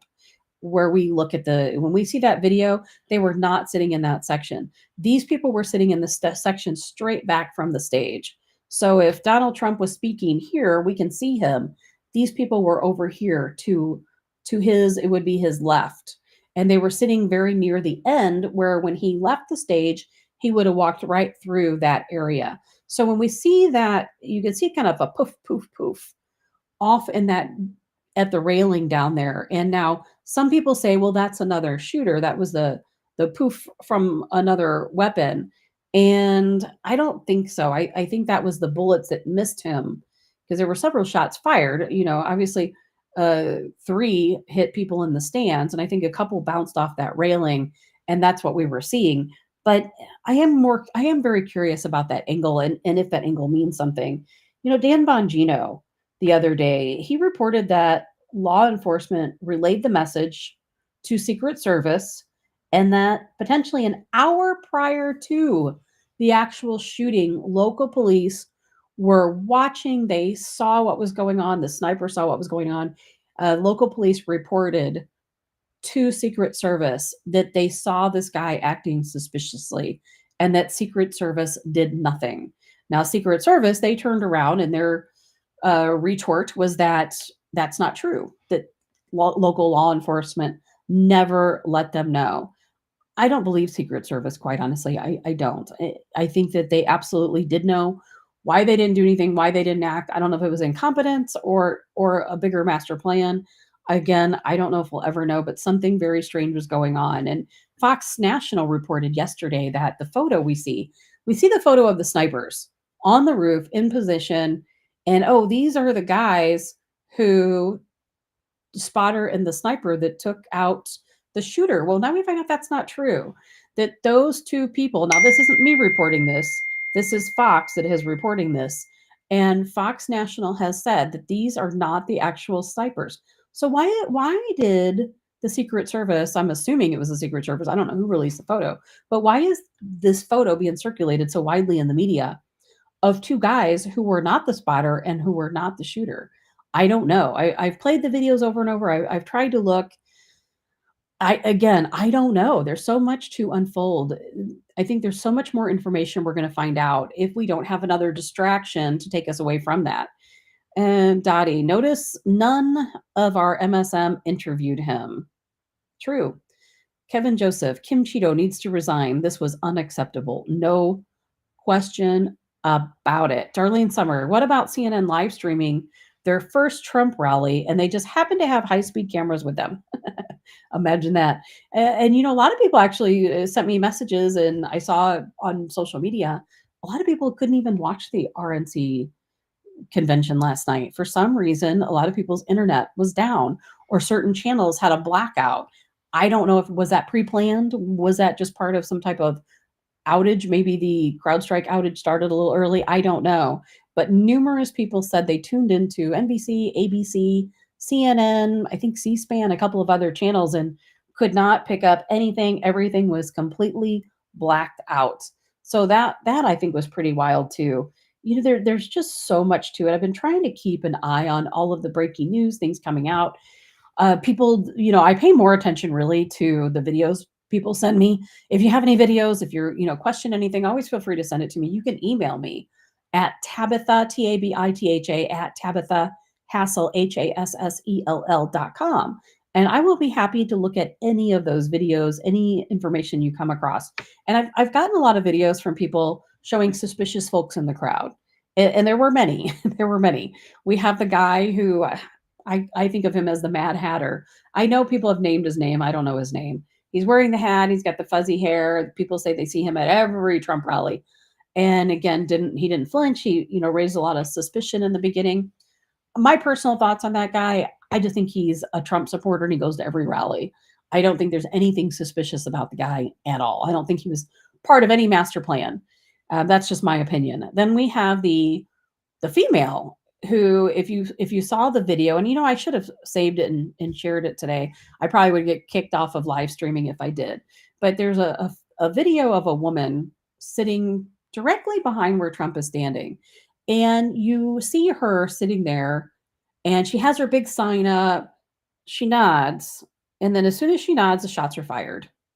A lot of people have surmised that her nod was a signal to go ahead and take the shot. I don't know if I believe that. Of course, I'm kind of tough when it comes to those things. It takes a lot to convince me of something. I could see it's possible, but I don't know. People say, well, she didn't flinch, but she had her camera ready. So did so many other people.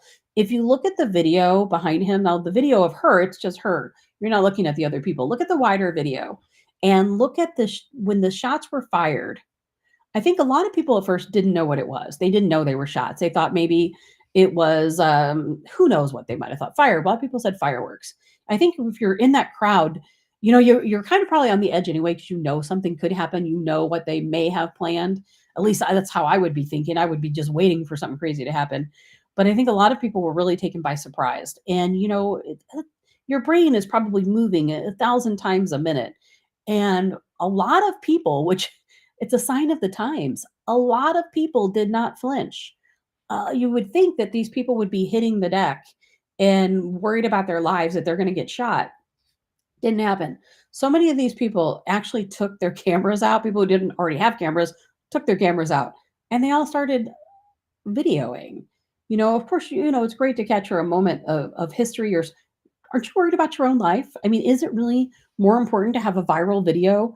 If it would have been me and I would have been sitting there, I would be thinking, hey, I'm going to hit the deck and save my life. And then later on, when I leave here, I'm going to go home and look at the videos and then see it, because I know all these other people have cameras, not me. Nope.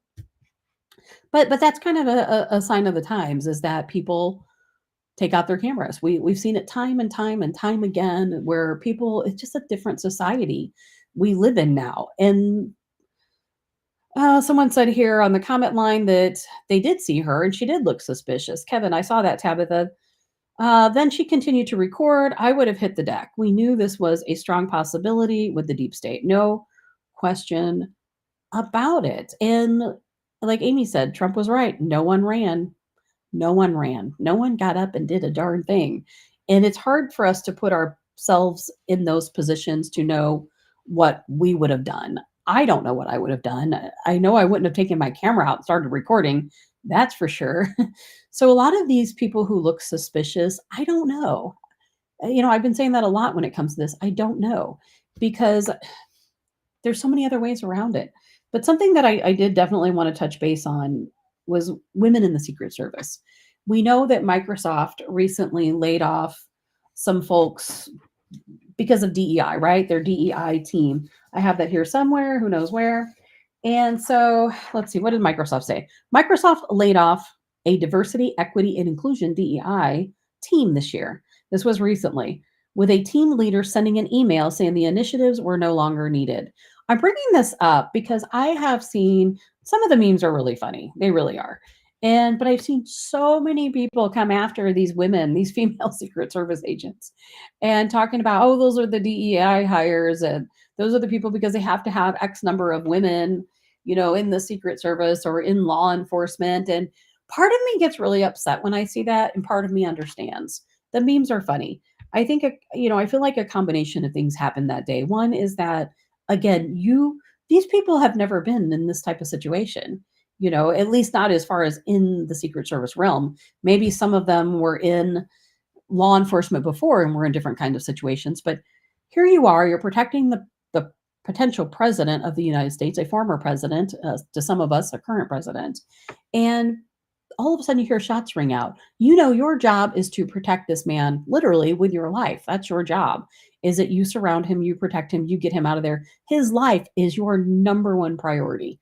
That's the job. But when it comes down to it, you don't probably think that's ever going to happen. You think, oh, that'll never happen. And if it does happen, we'll probably know about it. And in those critical moments, I really do think that we just don't know how another person's brain is going to react. And so that's when I have to say that if you are that kind of person, if you don't know how you're going to react to a certain type of situation, then you shouldn't be in the Secret Service. You should not be protecting someone's life, because those critical moments is exactly what you need to be prepared for. And I saw the videos, and a couple of these women, maybe they could have done things a little bit differently. But some of the stuff I heard, I think, was completely unfair. And the reason why I say this is, I own a security company. I myself, and women who work for me, I hire a lot of women. In fact, most of my staff is women. We do a lot of personal protection. We do a lot of security. We secure events. We secure people. We have secured some of the biggest names. I'm not going to go into whose name, but we have secured some very high level A-list celebrities, people at the very top of the rung. Guess what? Women. We do have some guys, of course, but we have a lot of women. And our females have done an absolutely fantastic job. And Pam says the women they had on guard were too short to cover Trump. Well, Trump's what, 6'4"? I mean, it would be hard to find a staff of guys to cover, a man that's 6'4".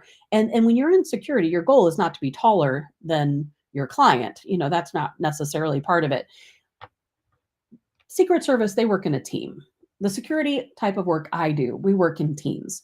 Now, if someone were to come to me, an A-list celebrity or some other big name, and they said, hey, we need personal protection, we only want a staff of 2 or a staff of 1, I'm not going to use myself. I'm not going to use probably most of our women, quite honestly, because I'm going to want to make sure that I have somebody in place who is going to be strong enough, large enough to stop the threat. And you know what? That's not going to be me. But in a team environment, I think women are perfectly capable. And when it comes to also individuals, I'm not going to hire a small guy either to protect, someone who in that type of personal situation. But this is the Secret Service. They work in teams, and they all gathered together. They all surrounded Trump. I think they definitely had a lot of failings and should have definitely done things different. Think about that photo where you see Trump's head on the ground, kind of crouched down. If the camera can take a photo of him, then a gun can take a shot at him right in that spot. They should have gotten him out of there immediately. He should have never had the open space to raise his fist up in all the photos we see. That should have never happened. There were a lot of failings on the part of the Secret Service, in my opinion. But that being said, again, I think women can be a very integral part of a security team, but there are things that we do and things we can't do. Again, I would never place myself in the position of protecting someone larger than I am against threats that are going to be larger than I am. I wouldn't be, I would fail at it. We've had this discussion before about females in the military. I've talked about this on probably every show I've ever been on. Females in the military, do they belong in combat? Do they belong in law enforcement? Do you want a female responsible for saving your life? If you're hit on the battlefield, can a female pick you up and carry you to safety? Some females absolutely can. I've had women work for me who were in the military, who were larger than Donald Trump. So there are women who can, but certainly not everyone. And I know these women kind of fumbled around, but I'm not going to go as far as saying they are DEI hires. There are certainly some really great, capable women who can do this job when they're working in a team. And, they all have their responsibilities. And I think overall, the ladies did pretty darn good. And I thought the one who dropped her sunglasses and put him back on, she could have let him drop. I don't know what the deal was with the sunglasses, but she was first. She was in the forefront. She managed to get Trump arm around her shoulder and helped carry him out. He was really putting all of his weight on her. Unfortunately, it did leave a big open space, but I don't know. I'd be curious what you guys think about that. I don't want to blame it on a DEI hire, but since we're talking about DEI hires, I absolutely hate when I hear companies are using DEI initiatives to hire people. That's not how it should be. That is not how it should ever work. You should hire the most competent person for a job, whether that's law enforcement, whether it's retail, it doesn't matter what industry you're in. You should hire the most competent person for the job, the person with the skill sets that best match the position, the person with the best cultural fit to the culture you're looking for in your company. And when you go to hire people based on diversity, inclusion, etc., you're bringing people in that necessarily are not the best at that skill. They're not the best cultural fit. And then you have a weak team. And I'm glad to see a lot of companies like Microsoft are letting those goals pass. Pam, DEI equals DIE. Heard that one yesterday. There have been some funny memes. Pam says, so Tabitha knows the limitations of smaller sized women in a security situation, but the Secret Service doesn't. There's a lot I know about security that the Secret Service apparently doesn't know, which is pretty darn shocking considering these are things these people need to be on top of. If I know it and you know it, they should know. And I think that's why I feel like they're so weak. Well, while we're at it, I wanted to talk a little bit. I know we talked about JD Vance the other day. I want to talk to him about him a little bit more. I still have not had the opportunity to see the entire Hillbilly Elegy movie. people keep bringing it up, keep talking about it. I'm seeing all of these social media posts about hillbilly elegy, which I think is fantastic. I'm glad people are watching. I'm glad people are wanting to know who is JD Vance. But being that I also own a security company, my security company works in the film industry. And so therefore I know a lot of behind the scenes things that take place in films. And a film and a book can sometimes be very, very different. So I would really encourage everyone, if you really want to get to know JD Vance, you want to know what he's about, go out and read the book. He wrote the book. The book was later made into a movie. And if you really want to know about his memoirs, buy the book. Go on, I'm sure it's available on Kindle. Go out and read the book because the book will give you a much better detail of his true memoir and his true information. Sheila says she was canceled. She was kicked off of Cancel This. Oh, I imagine a lot of people will be kicked off of Cancel This today.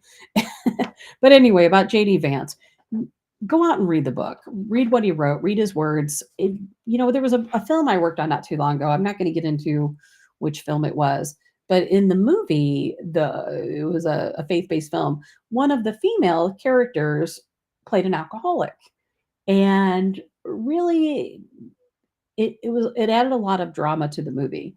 And her character, the alcoholism and everything that was added to her character really made her seem like a different person than she was in real life. If you go back and you look at the true story that the movie was made out of, completely different story. The woman was actually a minister and she was never an alcoholic. And it just goes to show, and I wish I could be more specific, but I don't want to get myself in trouble at work. But there's a lot of dramatizations that are added between an original script, original screenplay being made into movie because they want it to be more interesting. So they want to add things in. So I'm going to watch the full movie. I've seen bits and pieces. I'm going to go back and read the book.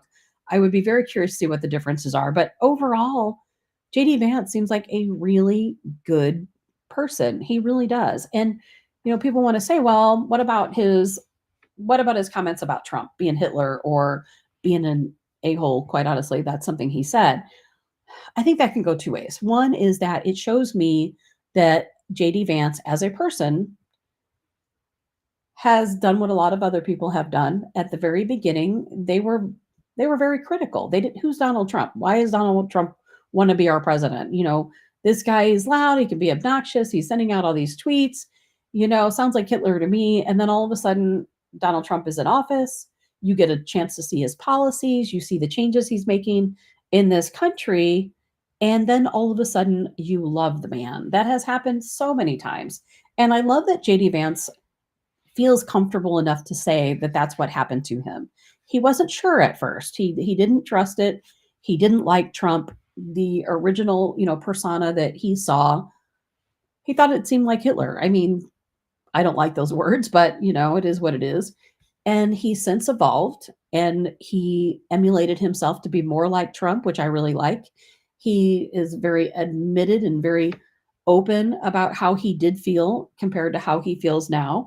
I took a look at JD Vance's policies. He has some really good policy ideas, very much in line with Trump. Everything that I saw from immigration to Ukraine, he is against funding Ukraine, the Ukraine war. Everything I saw was right in line with Trump. And I really like the idea of it. He reminds me of one of our Freedom Caucus friends. So I like that idea. I also think that his comments about Trump being Hitler might win over a lot of people on the fence. Think about this. The people who hate Trump, they want someone like them to balance Trump out. And I think a lot of people out there might somehow relate to JD Vance. They might say, okay, well, that's how I feel. I feel like Trump is like Hitler. I feel like he's going to be a bad person. I don't like his personality. I don't like anything about him. But this guy, JD Vance, he came around, he changed his mind. Maybe I can too. And so I'm really hoping that some of those people on the fence will be won over by JD Vance and they will join us. Let's hope, because we need all the help we can get. And outside of that, there were some other things I really wanted to talk about today. I highly doubt that I will be with you guys until 10 a.m. I had really hoped Joe Fresta was going to join us to talk about our dating game segment, but he's busy and understandable. We will have Joe on next Friday and hopefully every Friday after that to talk about that. Sheila says he won me over. I think he's won a lot of people over. Again, JD Vance he just seems like a really good person. Anybody who refers to themselves as a hillbilly is probably somebody I'm going to be like. But something I want to talk about again, there's so many things I want to cover. And I'm going to talk more about this as we move along in different shows down the road, is premonitions. At somewhere down the line, I want to talk about life after death and get into some of these other topics. I know it's not for everyone, and I totally understand if you bug out now, because I'm not going to be talking about politics anymore. Not today, anyway. I want to talk about some other things. I want to talk about self-sufficiency. I want to talk about premonition. I want to talk about coincidences. There's a lot of coincidences taking place lately. And even with the attempted assassination, even Trump, I think, recognizes that was God's intervention. And I think a lot about God. I think a lot about energy, the energy we have. So many people believe, and so many people say, and I'm one of those people, that there is so much more to us. We are only accessing what 10% of our brain power is the common theme. People think you have a sixth sense, a seventh sense, and so on, that there's so many things we don't know. I don't know about you guys, but for me personally, if you've ever heard the term the veil is very thin, I think we're at this point in time where the veil is very thin. I think our dimensions are kind of intermingling in some strange way. And I think that if you've seen the movie The Secret and you hear, okay, well, if you really think about something hard enough, it's going to happen. Whether that's, of course, I relate that to positive energy. Some people say, that's divine intervention, or however you might want to term it. I really do think there's a lot to some of the coincidences that are going on. Not only that we're seeing politically, that we're seeing in this country, we're seeing people come together, but I think there's so much more to life than any of us even know. And part of that is in our dreams. I know this has probably happened to all of you. You've had a dream that maybe came true. Maybe you had a dream about someone and then the next day they called you or they text you, or you dream about something and then a couple days later you have a deja vu experience. I think every one of us has experienced this, and I'm hoping to get a dream expert on. If you know of anyone who that might be, I would love to talk to them. And I know for me personally, I'm just going to relate a personal experience that happened to me. And I would love to hear some personal experiences that happened to all of you. This was back in 2021 in the end of August. I had this crazy dream. I've had a lot of crazy dreams in my life, but I had a crazy dream. And in that dream, it sounded like 100 people yelling at me, wake up, be prepared. It was to the point where it was like yelling, screaming voices telling me, wake up and be prepared. And in my dream, it showed me all these different things that were playing out. And some of them were wars, some of them were different things that were happening, but it said, be prepared, be prepared. And I woke up and I remember thinking, like, that's so crazy. Clearly, the powers that be, somebody, guardian angels, former, family members that passed on, you know, I don't even know. But somebody was trying to give me a message and they wanted me to wake up. They were screaming at me. It sounded like 100 people, wake up. And then they were yelling at me, be prepared. They didn't say anything else other than wake up and be prepared. Do you know, just a couple days later, and I told many people about that dream.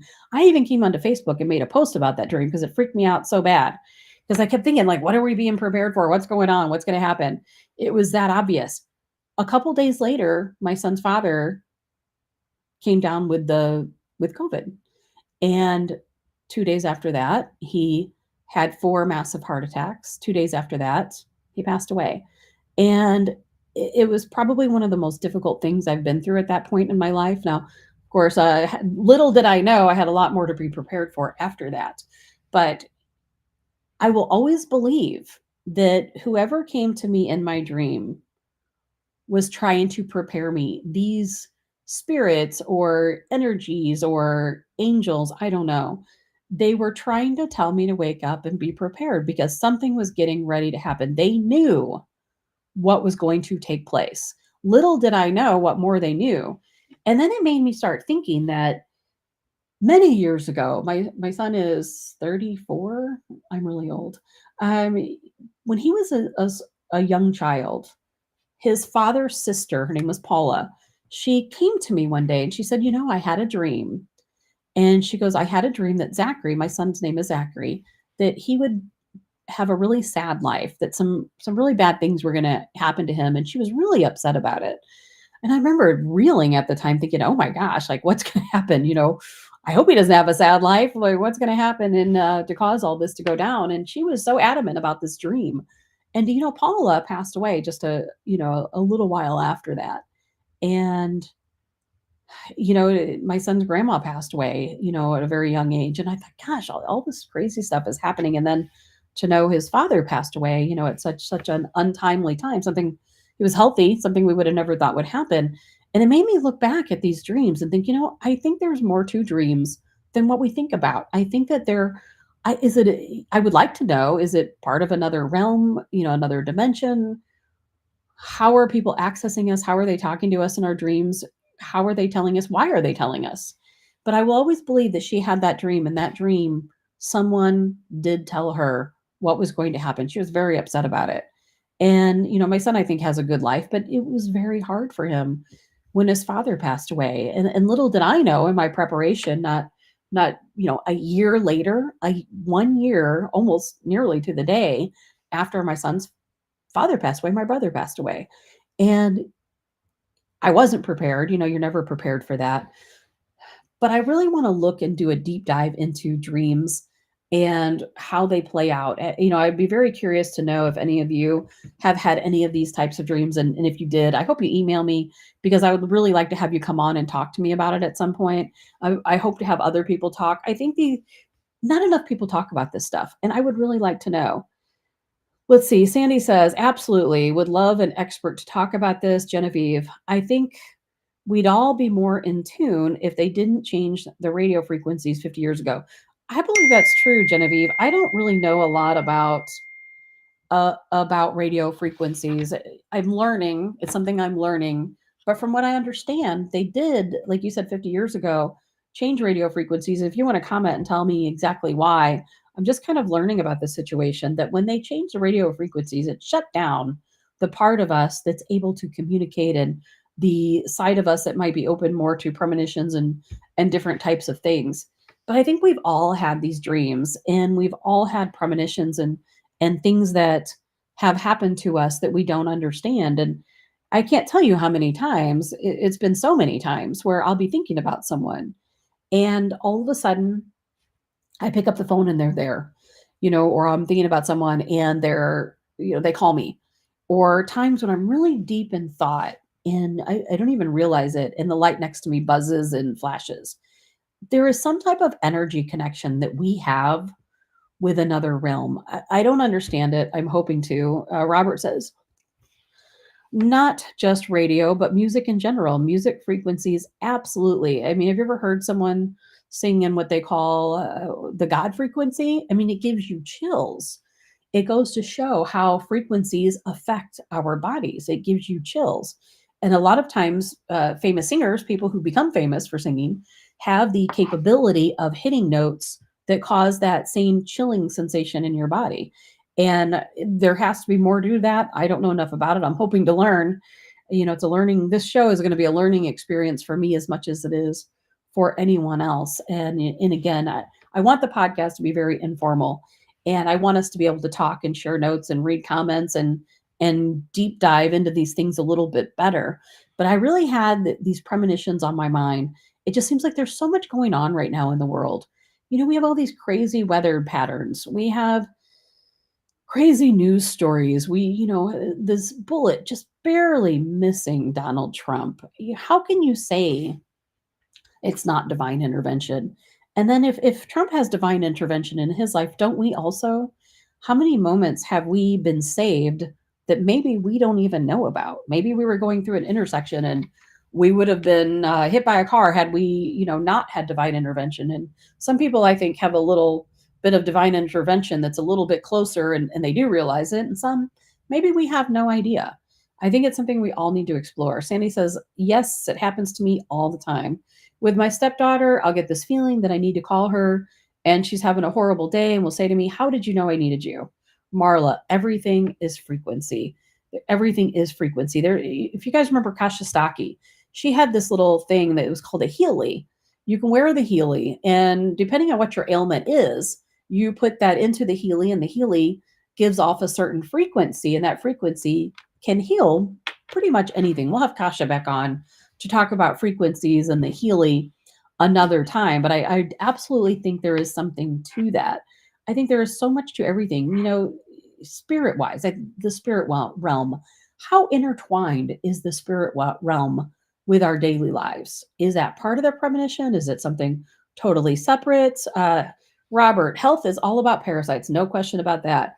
Royal Rife taught us that every disease is parasitic and has a frequency that kills. I never thought about the frequency with disease, but I absolutely believe that cancer and the majority, if not all, diseases are absolutely parasitic, no question about it. And more research, I've been doing research on parasites and cancer since the mid to early 1800s. And there was a time when they had a doctor who was very adamant that cancer absolutely is parasitic. But of course, you're not going to make a lot of money on that, are you? Dottie says, Tabitha, you need to open the show wearing your tinfoil hat. We'd love it. I'm going to have to make myself a tinfoil hat. Believe it or not, I don't have one, even though I technically wear one every day. But I think these things need to be talked about. I don't have anything, on the show yet set in formal segments. Obviously, it's an ever evolving show, and that's going to happen. But I am absolutely going to talk about these things. Genevieve, and who knows how much we don't see. Oh my gosh, that is so true. Kevin, Tabitha, cancers are parasitic. They are absolutely parasitic. And that's why we need to, and I'll get into that about healthy eating, because I'm going to talk about that today too. I'm going to talk about that next. But Genevieve, who knows how much we don't see? Our third eye cone or three eye cones only allow so much. I believe that's absolutely true. I have a lot of personal experiences to relate. And part of that's why I want to talk about these issues at different times during the show. But we absolutely do have senses that we're not aware about. And I don't know what brings those senses out, what allows us to see more. I think there's things all around me right now. There's things all around you right now that you don't see. We don't see them. They are here. I don't know what, maybe I'm glad I don't know. But I believe we're absolutely surrounded, by energies, by entities. I don't even know what. Maybe things, again, that we don't even know about. I will tell you and relay a couple of different experiences that happened to me. And again, part of the reason why I want to include segments like this at some point, again, in a more formal segment fashion. Many years ago, I have asthma. It's a long street. I didn't have asthma growing up, but somehow I developed it through some lung problems I had later on in life. Anyway, I was having an asthma attack, a really bad one. My mother took me to the emergency room. Sometimes when you have an asthma attack, it's really difficult to control. Most people think we use an inhaler and it's fine. I had to use my inhaler that day 1,000 times and it was doing nothing. My lungs were just getting worse. So I ended up in the emergency room. The doctors had given me these giant canisters of, breathing medication to try to get my lungs to open up. As a last ditch attempt before they threw me on a ventilator, they put me on a special oxygen mask. It's a big puffy thing that you wear, cannula, a different type of cannula, but some of you may know what that is. And I was not on any other medication, steroids to clear out my lungs. That was it. I was in an ER, I was admitted. I was in the ICU. If my mom is watching the show, she knows exactly what I'm talking about. Have a good weekend, Amy. And I was in the ICU room. I'm trying to place it exactly how it was. I was in a bed, let's say right here. There was a small space, and then there was another bed. I will say I was pretty out of it because I don't even think I knew that there was another bed over there. And the curtain had been drawn across that bed. So I really couldn't see anything or wasn't aware of it. And I mean, when you're struggling to breathe, boy, it's tough. And I know the nurse, the ICU nurse, she stayed in the room the entire time. She was sitting at the foot of the bed. And then my mom was sitting in a chair over here near the nurse against the wall. So I knew all this was going on. I didn't know about the other person, but I knew all this was going on. And at one point, I don't know if I woke up or if I was already awake. I don't know. But I saw these three men standing towards the foot of my bed. Now, they were facing the foot of my bed. Their back was to the other patient's bed, and her curtain was drawn. So they were on my side of the curtain. And I saw them immediately. I looked up and I said, "What are you doing here?" I mean, I knew they were here for a reason. I said, "What are you doing here? Why are you here?" I knew they were there to take someone. It's the strangest thing to think that, because right now it doesn't seem rational. But at the time, I knew they were there for someone. I didn't know if it was me, for someone else. Of course, the nurse, my mom, immediately, well, what is going on? Who are you talking to? I'm like, I'm talking to these three guys right here. It was three gentlemen wearing military uniforms, maybe World War II uniforms. I'm not sure. They were wearing some type of uniform. All three had the same uniform on. They looked like World War I or World War II uniforms. And they were standing there like they were at attention, just standing there, looking straight ahead. They did not acknowledge me, didn't answer me, nothing. The nurse runs over to me and she's asking me all the questions. Well, what year is it? Who's the president? And, I remembered it was Obama, and I knew what the day it was. I knew on my birthday. I knew all the answers to her questions. And I think it completely freaked her out. Well, I went back to sleep. I don't know if she gave me something to go to sleep or what the situation was, but when I woke up, I noticed there was some very strange tension in the room. And when I woke up, I actually felt a lot better. I was able to breathe. Finally, I didn't have to go on the ventilator. And I was actually finally able to get some thoughts together. And I knew something was strange. And I asked my mom, I'm like, what's going on? Why is everyone so quiet? And the nurse just kind of looked at me funny. And I didn't really understand and no one explained to me that day until I left. And then I found out that at the moment that I saw these three gentlemen standing there, this woman next to me had passed away. I had no idea.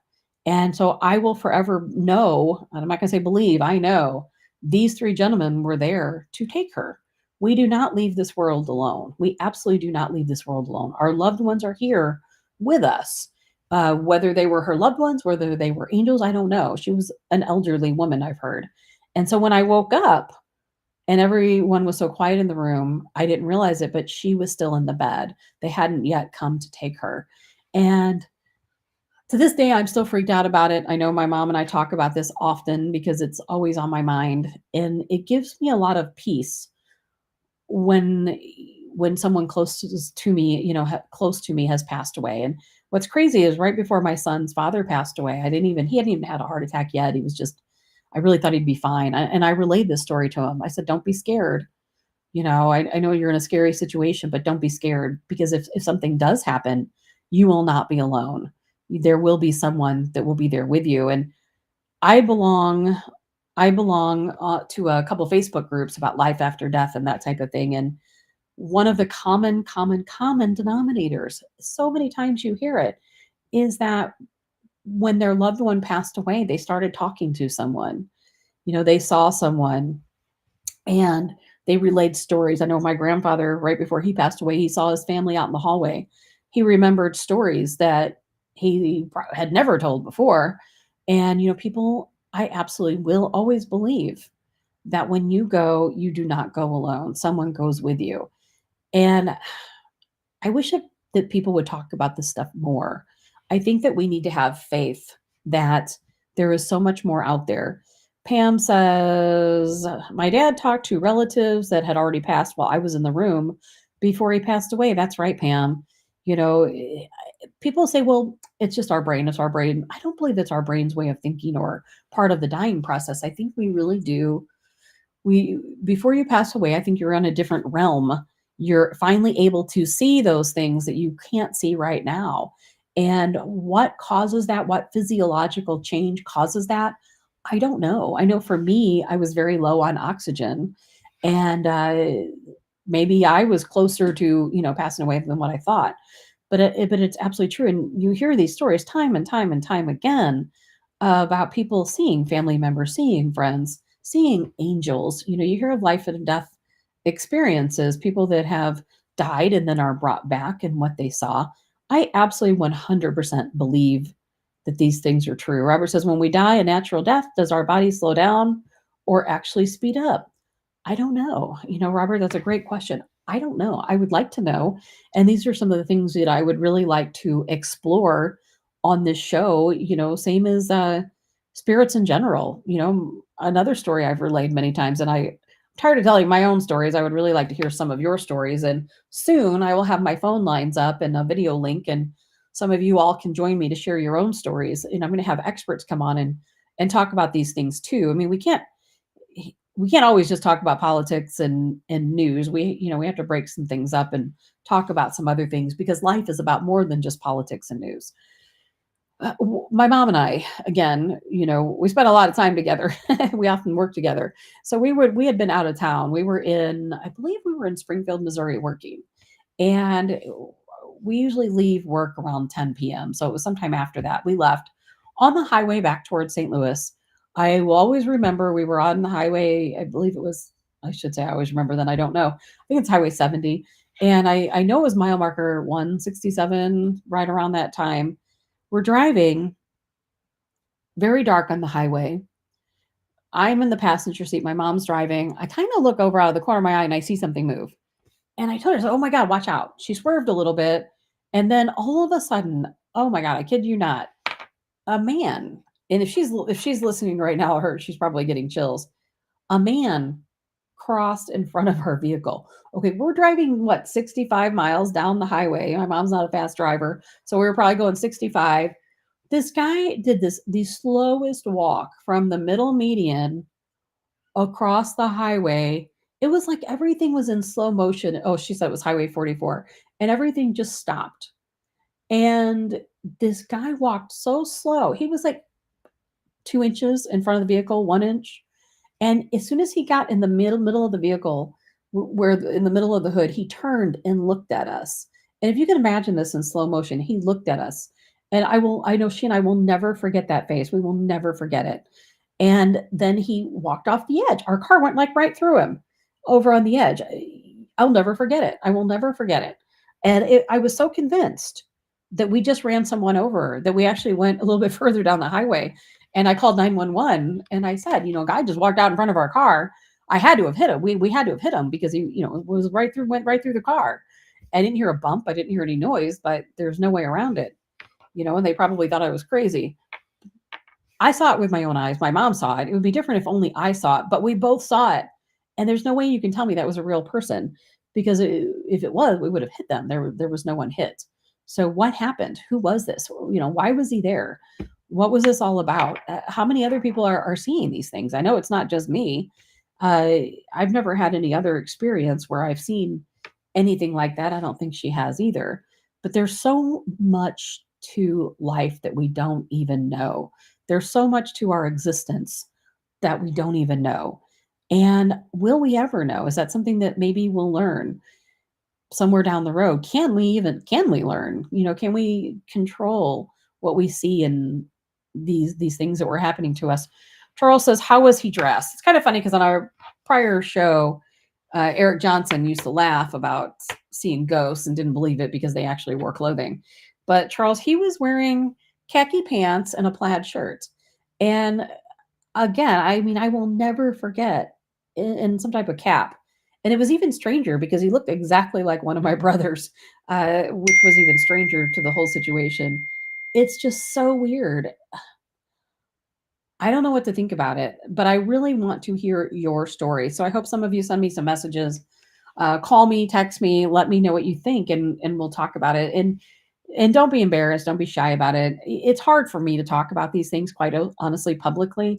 I normally talk about these things in private with my friends or family or people closest to me. But I think that these things have to be talked about. I think we have to start exploring everything that's going on within ourselves, within the world, and why we're here, why these things are happening, who we're seeing. There's just so much to it. Is it all frequency? Is it all frequency? Pam says you have the gift. I don't think so.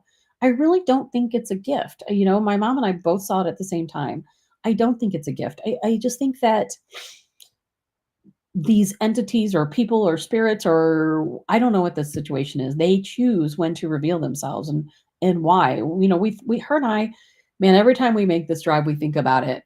Every single time we talk about it and rehash it. And we're always asking so many questions because we have no answers. We say, was it someone who was hit by a car? Was it his spirit? Maybe does he continue to walk across the road where he was hit? I don't know. We've tried to look into the area and do some research. I don't know. And so many of you have seen the same thing. Let's see, Sheila, I was told it could have been someone that died on the highway. I mean, it's certainly a possibility. How do we know? All we know is we just have to keep talking about things. So I don't have a whole lot of more time to go. I don't have a whole lot more to talk about today. But something else I want to talk about before we do head out is I want to talk about kind of very much switch gears here to self-sufficiency. It's a polar opposite of what we were just covering, but we're going to get into more of all of these topics. Again, this is like kind of a soft week, soft opening like a restaurant would have. But for me, it's for the podcast. And I'm going to get some formal segments, straightened out and get some things going and have some different little promos and things added and eventually work in some breaks. I don't know how to do that yet. I'm still learning, and we're going to figure it all out. We will figure it all out. And Charles says that's near Fort Leonard Wood. It was very much near Fort Leonard Wood. And we that is something that we thought about. It was near Fort Leonard Wood. But it was in an area that's completely dark. There's nothing there, nothing, for miles on either side. So I want to talk about self-sufficiency.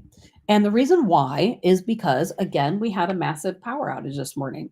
Internet outage. A lot of grocery stores were closed. A lot of people said online that, hey, I went to go buy some groceries, but I couldn't because the system was down. I went to buy some gas. I couldn't because guess what? The internet was down, at the gas station, because everything we do right now, it's not like the old days, is it? Everything is internet. Your money, guess what? Your money is not really money. Even if you have paper cash, which most places don't take these days, it's just paper. It doesn't really mean anything. After the Civil War, people were burning their money in the streets. Venezuela, people burning their money in the streets to keep warm. So the paper money doesn't mean a lot. Digital money means absolutely zilch, because you know what? Digital money is a blip on a screen. At any point, a hacker could take over your bank and credit card companies. They could shut down the processing centers. Anything could happen. And then those blips you have in the bank mean nothing. If we end up in some type of war situation, guess what? Blips means nothing. You're going to have to rely on yourself. And there are people who are out there and who are trying to come up with alternative systems, bartering systems, farmers markets where you can go in and you bring your own vegetables and exchange, like a farmer's exchange. There's a lot of different things going on. Robert says, self-sufficiency. I worry about the winter. We are so vulnerable to power and famine. Governments target their populations during the winter.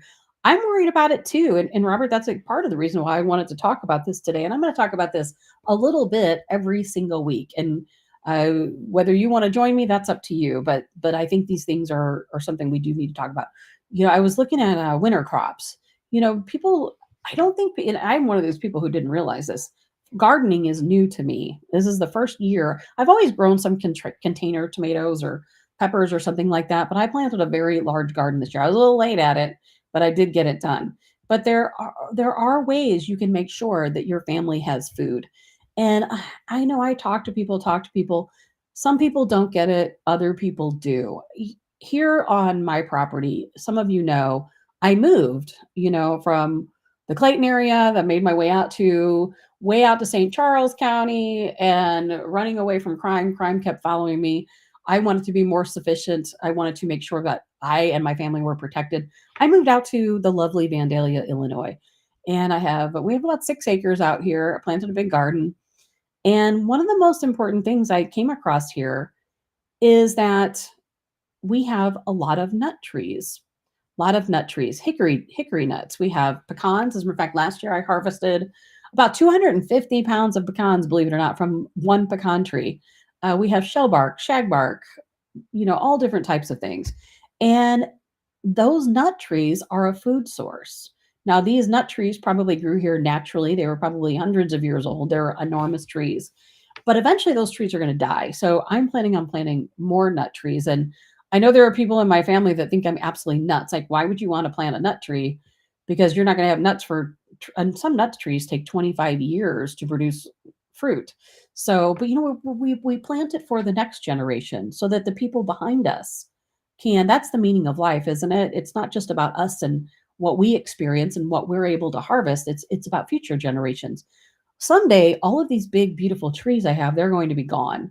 And I want to make sure that I have new trees planted so that somewhere down the road, whoever occupies this place, whether it's my family or strangers, I want to make sure that they also have access to sustainable food.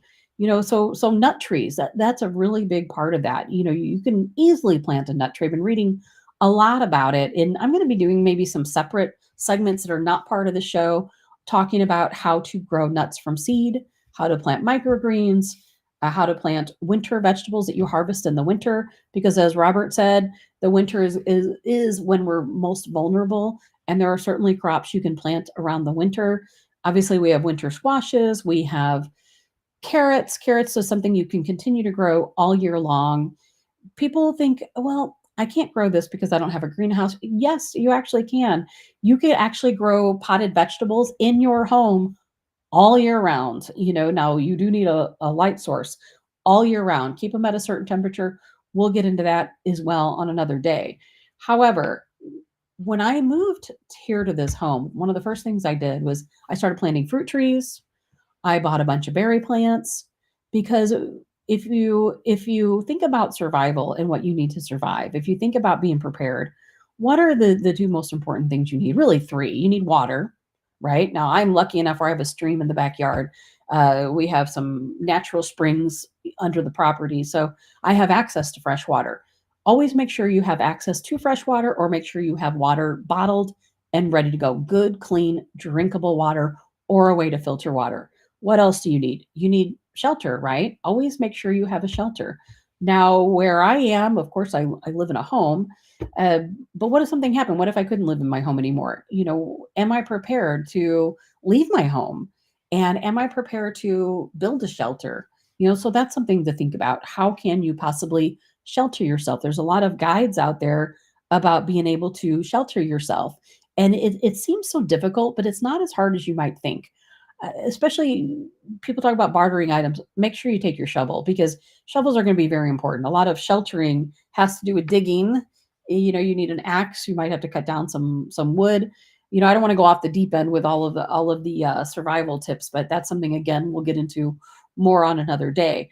But as far as what you can do now to bolster yourself and get ready for winter, right now you can go to almost any store. You can find them on Facebook Marketplace. You can go online, find some berry bushes, find some fruit trees, find some nut trees or nuts you can grow into trees, and plant them on your property. Charles says country folk all have their own wells. That's right. And that's extremely important. Marla says people are more worried about their lawn than feeding themselves. It is so true. Learn to forage. I don't think, when I go out into, I see the world in such a different place now. When I go out into my backyard, I'm walking around. I don't see beautiful landscape grass. I see foraging items. I go around and I take note of what items are here. What kind of trees do I have? What kind of plants do I have? What type of fauna do I have? What is edible? What is it if something really happens? What can I go out here and harvest? And if you're truly worried, you really need to plant fruit trees.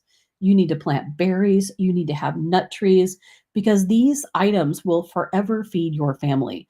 Now, a lot of course, berries are seasonal, but there are berries you can buy that fruit all year round, even in the wintertime. So definitely go out, think about what you could plant, think about what you could use to save your family. Dottie, Tabitha sees her own grocery store. Dottie, that is absolutely so true. I'm not, and trust me, I am not out in my backyard pulling up dandelions, eating them. There's nothing wrong with that. Plenty of people do, and make tea and all kinds of things like that.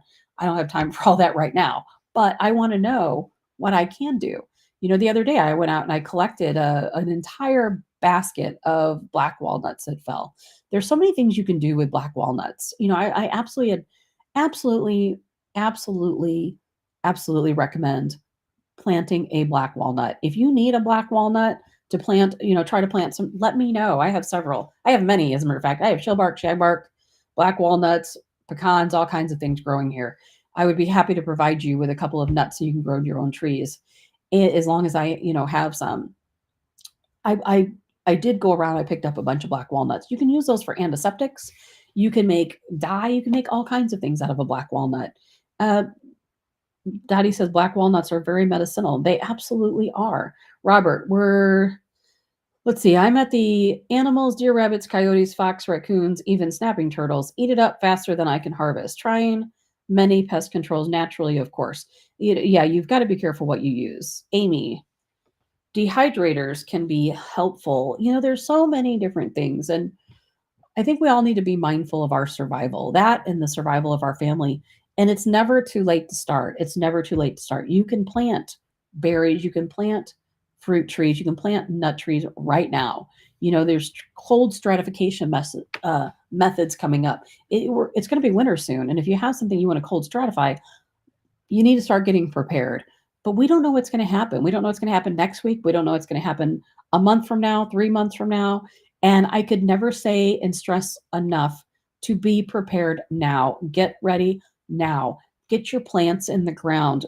Start making some preparations, because a lot of things that you need for medicine, a lot of things you need for vitamins, a lot of what you need, obviously food sourcing, you can grow right at your own home. You probably have things in your yard you don't even know about. Charles says, throw your seeds from peaches and apples after eating in your orchard.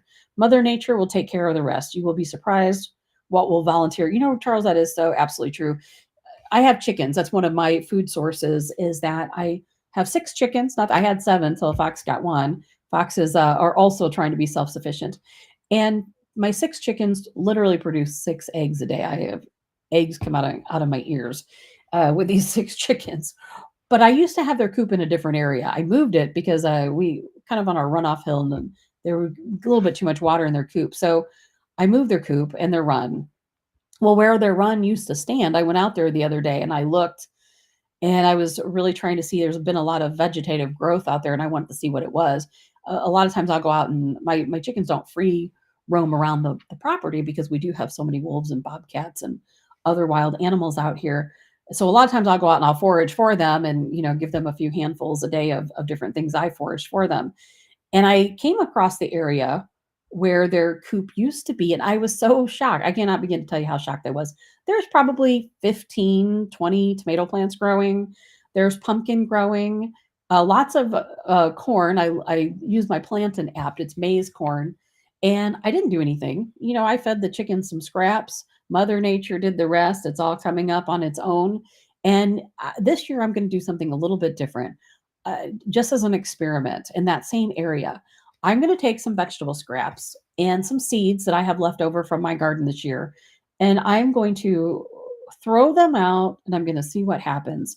And next year, I will bet you anything, I have a hodgepodge of things that grow up in that patch. It is literally that easy. And Charles says, millet and Milo from scratch. Pam says, so Tabitha, you believe even if Trump is in office, we will still experience a great recession? Is that why you are home stealing? I'm not sure what you mean by home stealing. Homesteading, I think you mean. Oh, yeah, homesteading. Yes. For one, I don't think Trump will win. I really don't. I think that there's going to be we saw plan A, maybe what was plan B. There will be a C, D, E, F, and as long as the alphabet goes, they will come up with a plan to not allow him back in. Now, let's say he is allowed back in. I think we're going to have 4 fantastic years if they don't spend those 4 years trying to get him out and harming all of us as pawns in the process. Just because Trump's in office doesn't mean we won't end up in a war, or that something else won't happen, because the powers that be, even though Trump is in office, he only has so much control. We can't control what other countries do. So there's still a lot of things that could potentially happen. I absolutely believe in homesteading. As a matter of fact, it's such a trend. And I was going to talk about this the other day when I didn't have a show. They just did a research study. They polled 4,000 millennials, believe it or not, 4,000 millennials, a group that we thought we probably had little hope in. And even some of the Gen Zers they were polling. And it was shocking to see that they are a lot like a lot of us. They don't trust the food source. And a lot of them are leaning towards homesteading. They're instead of saving to buy or to live in the city in an apartment or a condo, or saving money to buy a house in a suburb, they're moving out to the country. They're buying chickens, they're buying goats, they're buying pigs. You'll hear micro farms is something we'll eventually talk about. Micro farming, having a micro dairy, all of these things are happening. More millennials now are homeschooling their kids. That was something that came out of the study. Pam says it is trending. It is trending. We've got to get back to the basics. That's how we survive all of this. We get back to the basics. And that is exactly what I'm trying to do, is getting back to the basics. And people tell me, well, I don't have a place to put a garden. I don't have a place to put chickens. I understand that. There's been times when I didn't either. You can start with no budget. You can plant tomatoes. You can buy a tomato and literally take the seeds out of the tomato and plant them, and they will grow. And I've done it before, so I know it's possible. Same with green peppers or any other kind of food. Container plants, you started with a container, a couple containers. I did that a couple years ago. I lived in the city. I didn't have a lot of space. I had an upstairs apartment with a balcony, and guess what? I had tomatoes and an herb garden growing out there. And you do what you can do, and you do your best. And I know not everybody can afford to move out to the country and have acreage for a farm, but almost every city has a community garden. And there are always ways. As a matter of fact, here in the city of Vandalia, they have a community garden, and they give away a lot of the food to families in need. People can buy food, or they give it away. And there's a lot of churches. There's a lot of churches who have, I'm going to have a church for you. I'll talk to you about this next week, who actually does give away a lot of fresh produce and other items out in the St. Charles area. So I'll have that information for you next week. There are ways that you could be self-sufficient. It doesn't take a lot to plant nuts or fruits. People say, well, what nuts are expensive? Somebody just told me the other day, gosh, they saw a nut tree for sale for $1,000, for gosh sakes. I think it was a pecan tree.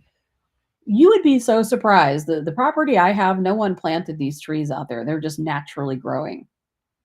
You can go to many, many parks, many public parks, and get off the beaten path, leave the trail, walk around. Right now is the best time, because right now is when you can see the nuts on the ground. Pick up some nuts and grow your own nuts from seeds. You can absolutely do that. Let's see here. Robert, get out of the matrix and look into being a state national and claim your minor estate. Now, I don't know anything about that, Robert. You'll have to explain that to me, and then I can explain it to everyone else. Pam, replying to Charles, I brought a Lomi for all my food scraps, and my plants love the composter. No question about it. And Charles says, let's see here. It does, but it also attracts raccoons that will kill your chickens. Be careful. Yes. And that is true. And in my area, we have raccoons, again, fox, every kind of animal known to man is living here within our few acres. But those acres, of course, are surrounded by wood. So plenty of critters out there. But my point is that anyone can be prepared. You can easily be prepared. It does not take an army to get you ready.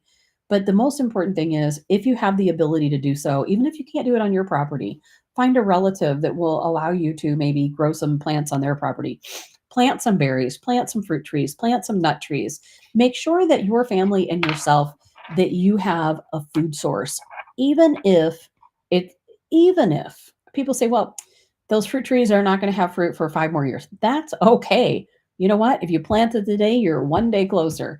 And then when 5 years comes around, 3 years comes around, you're going to have your fruit growing, and you're going to be so thankful that you did it when you did. Plant everything you can come across. Any way you can do it. And trust me, you go out there, if you're lacking resources, reach out. If you want me to help you, I'd be more than happy to help you. Go out on Facebook Marketplace, go on Reddit, go, search it out. Find some help and make sure you get some berries. Berries are one of those kind of things where a lot of companies will just sell you what looks like a little twig. It's a cutting, and you can grow berry plants from that. We can all do it. Anyway, I think that about sums things up for me today. And let's see, I don't see any other comments to read or anything else to catch up with. So next week, hopefully I will continue on with my good luck as I had today with my audio and my visual. So much more to talk about. Karen, you have a good weekend also. Next week, 9:30, Joe Fresta is going to be joining us. We're going to be talking about the dating game. That'll be interesting. I would love to hear your comments, anything you have suggestions on with the show. Most of you know how to reach me. If you want to subscribe to my personal Facebook page, send me a message in Messenger. I have been doing my best to look through those messages. You can email me at tabitha@tabithahassell.com. I'm very open to suggestions. I want to talk about so many different topics. I want to cover so many different things. And I really want this to be a place where you can come and learn about life, not just politics and news, but life in general. There is no topic that's off limit. We're going to talk about everything and anything. And more than anything, I want it to be interactive. I want to hear what you have to say. There's going to be nothing formal about my podcast. I am not a journalist. I'm not going to pretend to be one. I want us all to get together. I want us all to talk about common interests and have some great guests. Always open to suggestions. Cindy says, good to see you and hear you again, Tabitha. We'll all have to get together soon. We absolutely will. And I hope you guys all have a great weekend. And I will look forward to seeing you on Monday. But in the meantime, of course, I will be carrying on my posts on Facebook. Until then, I hope you guys have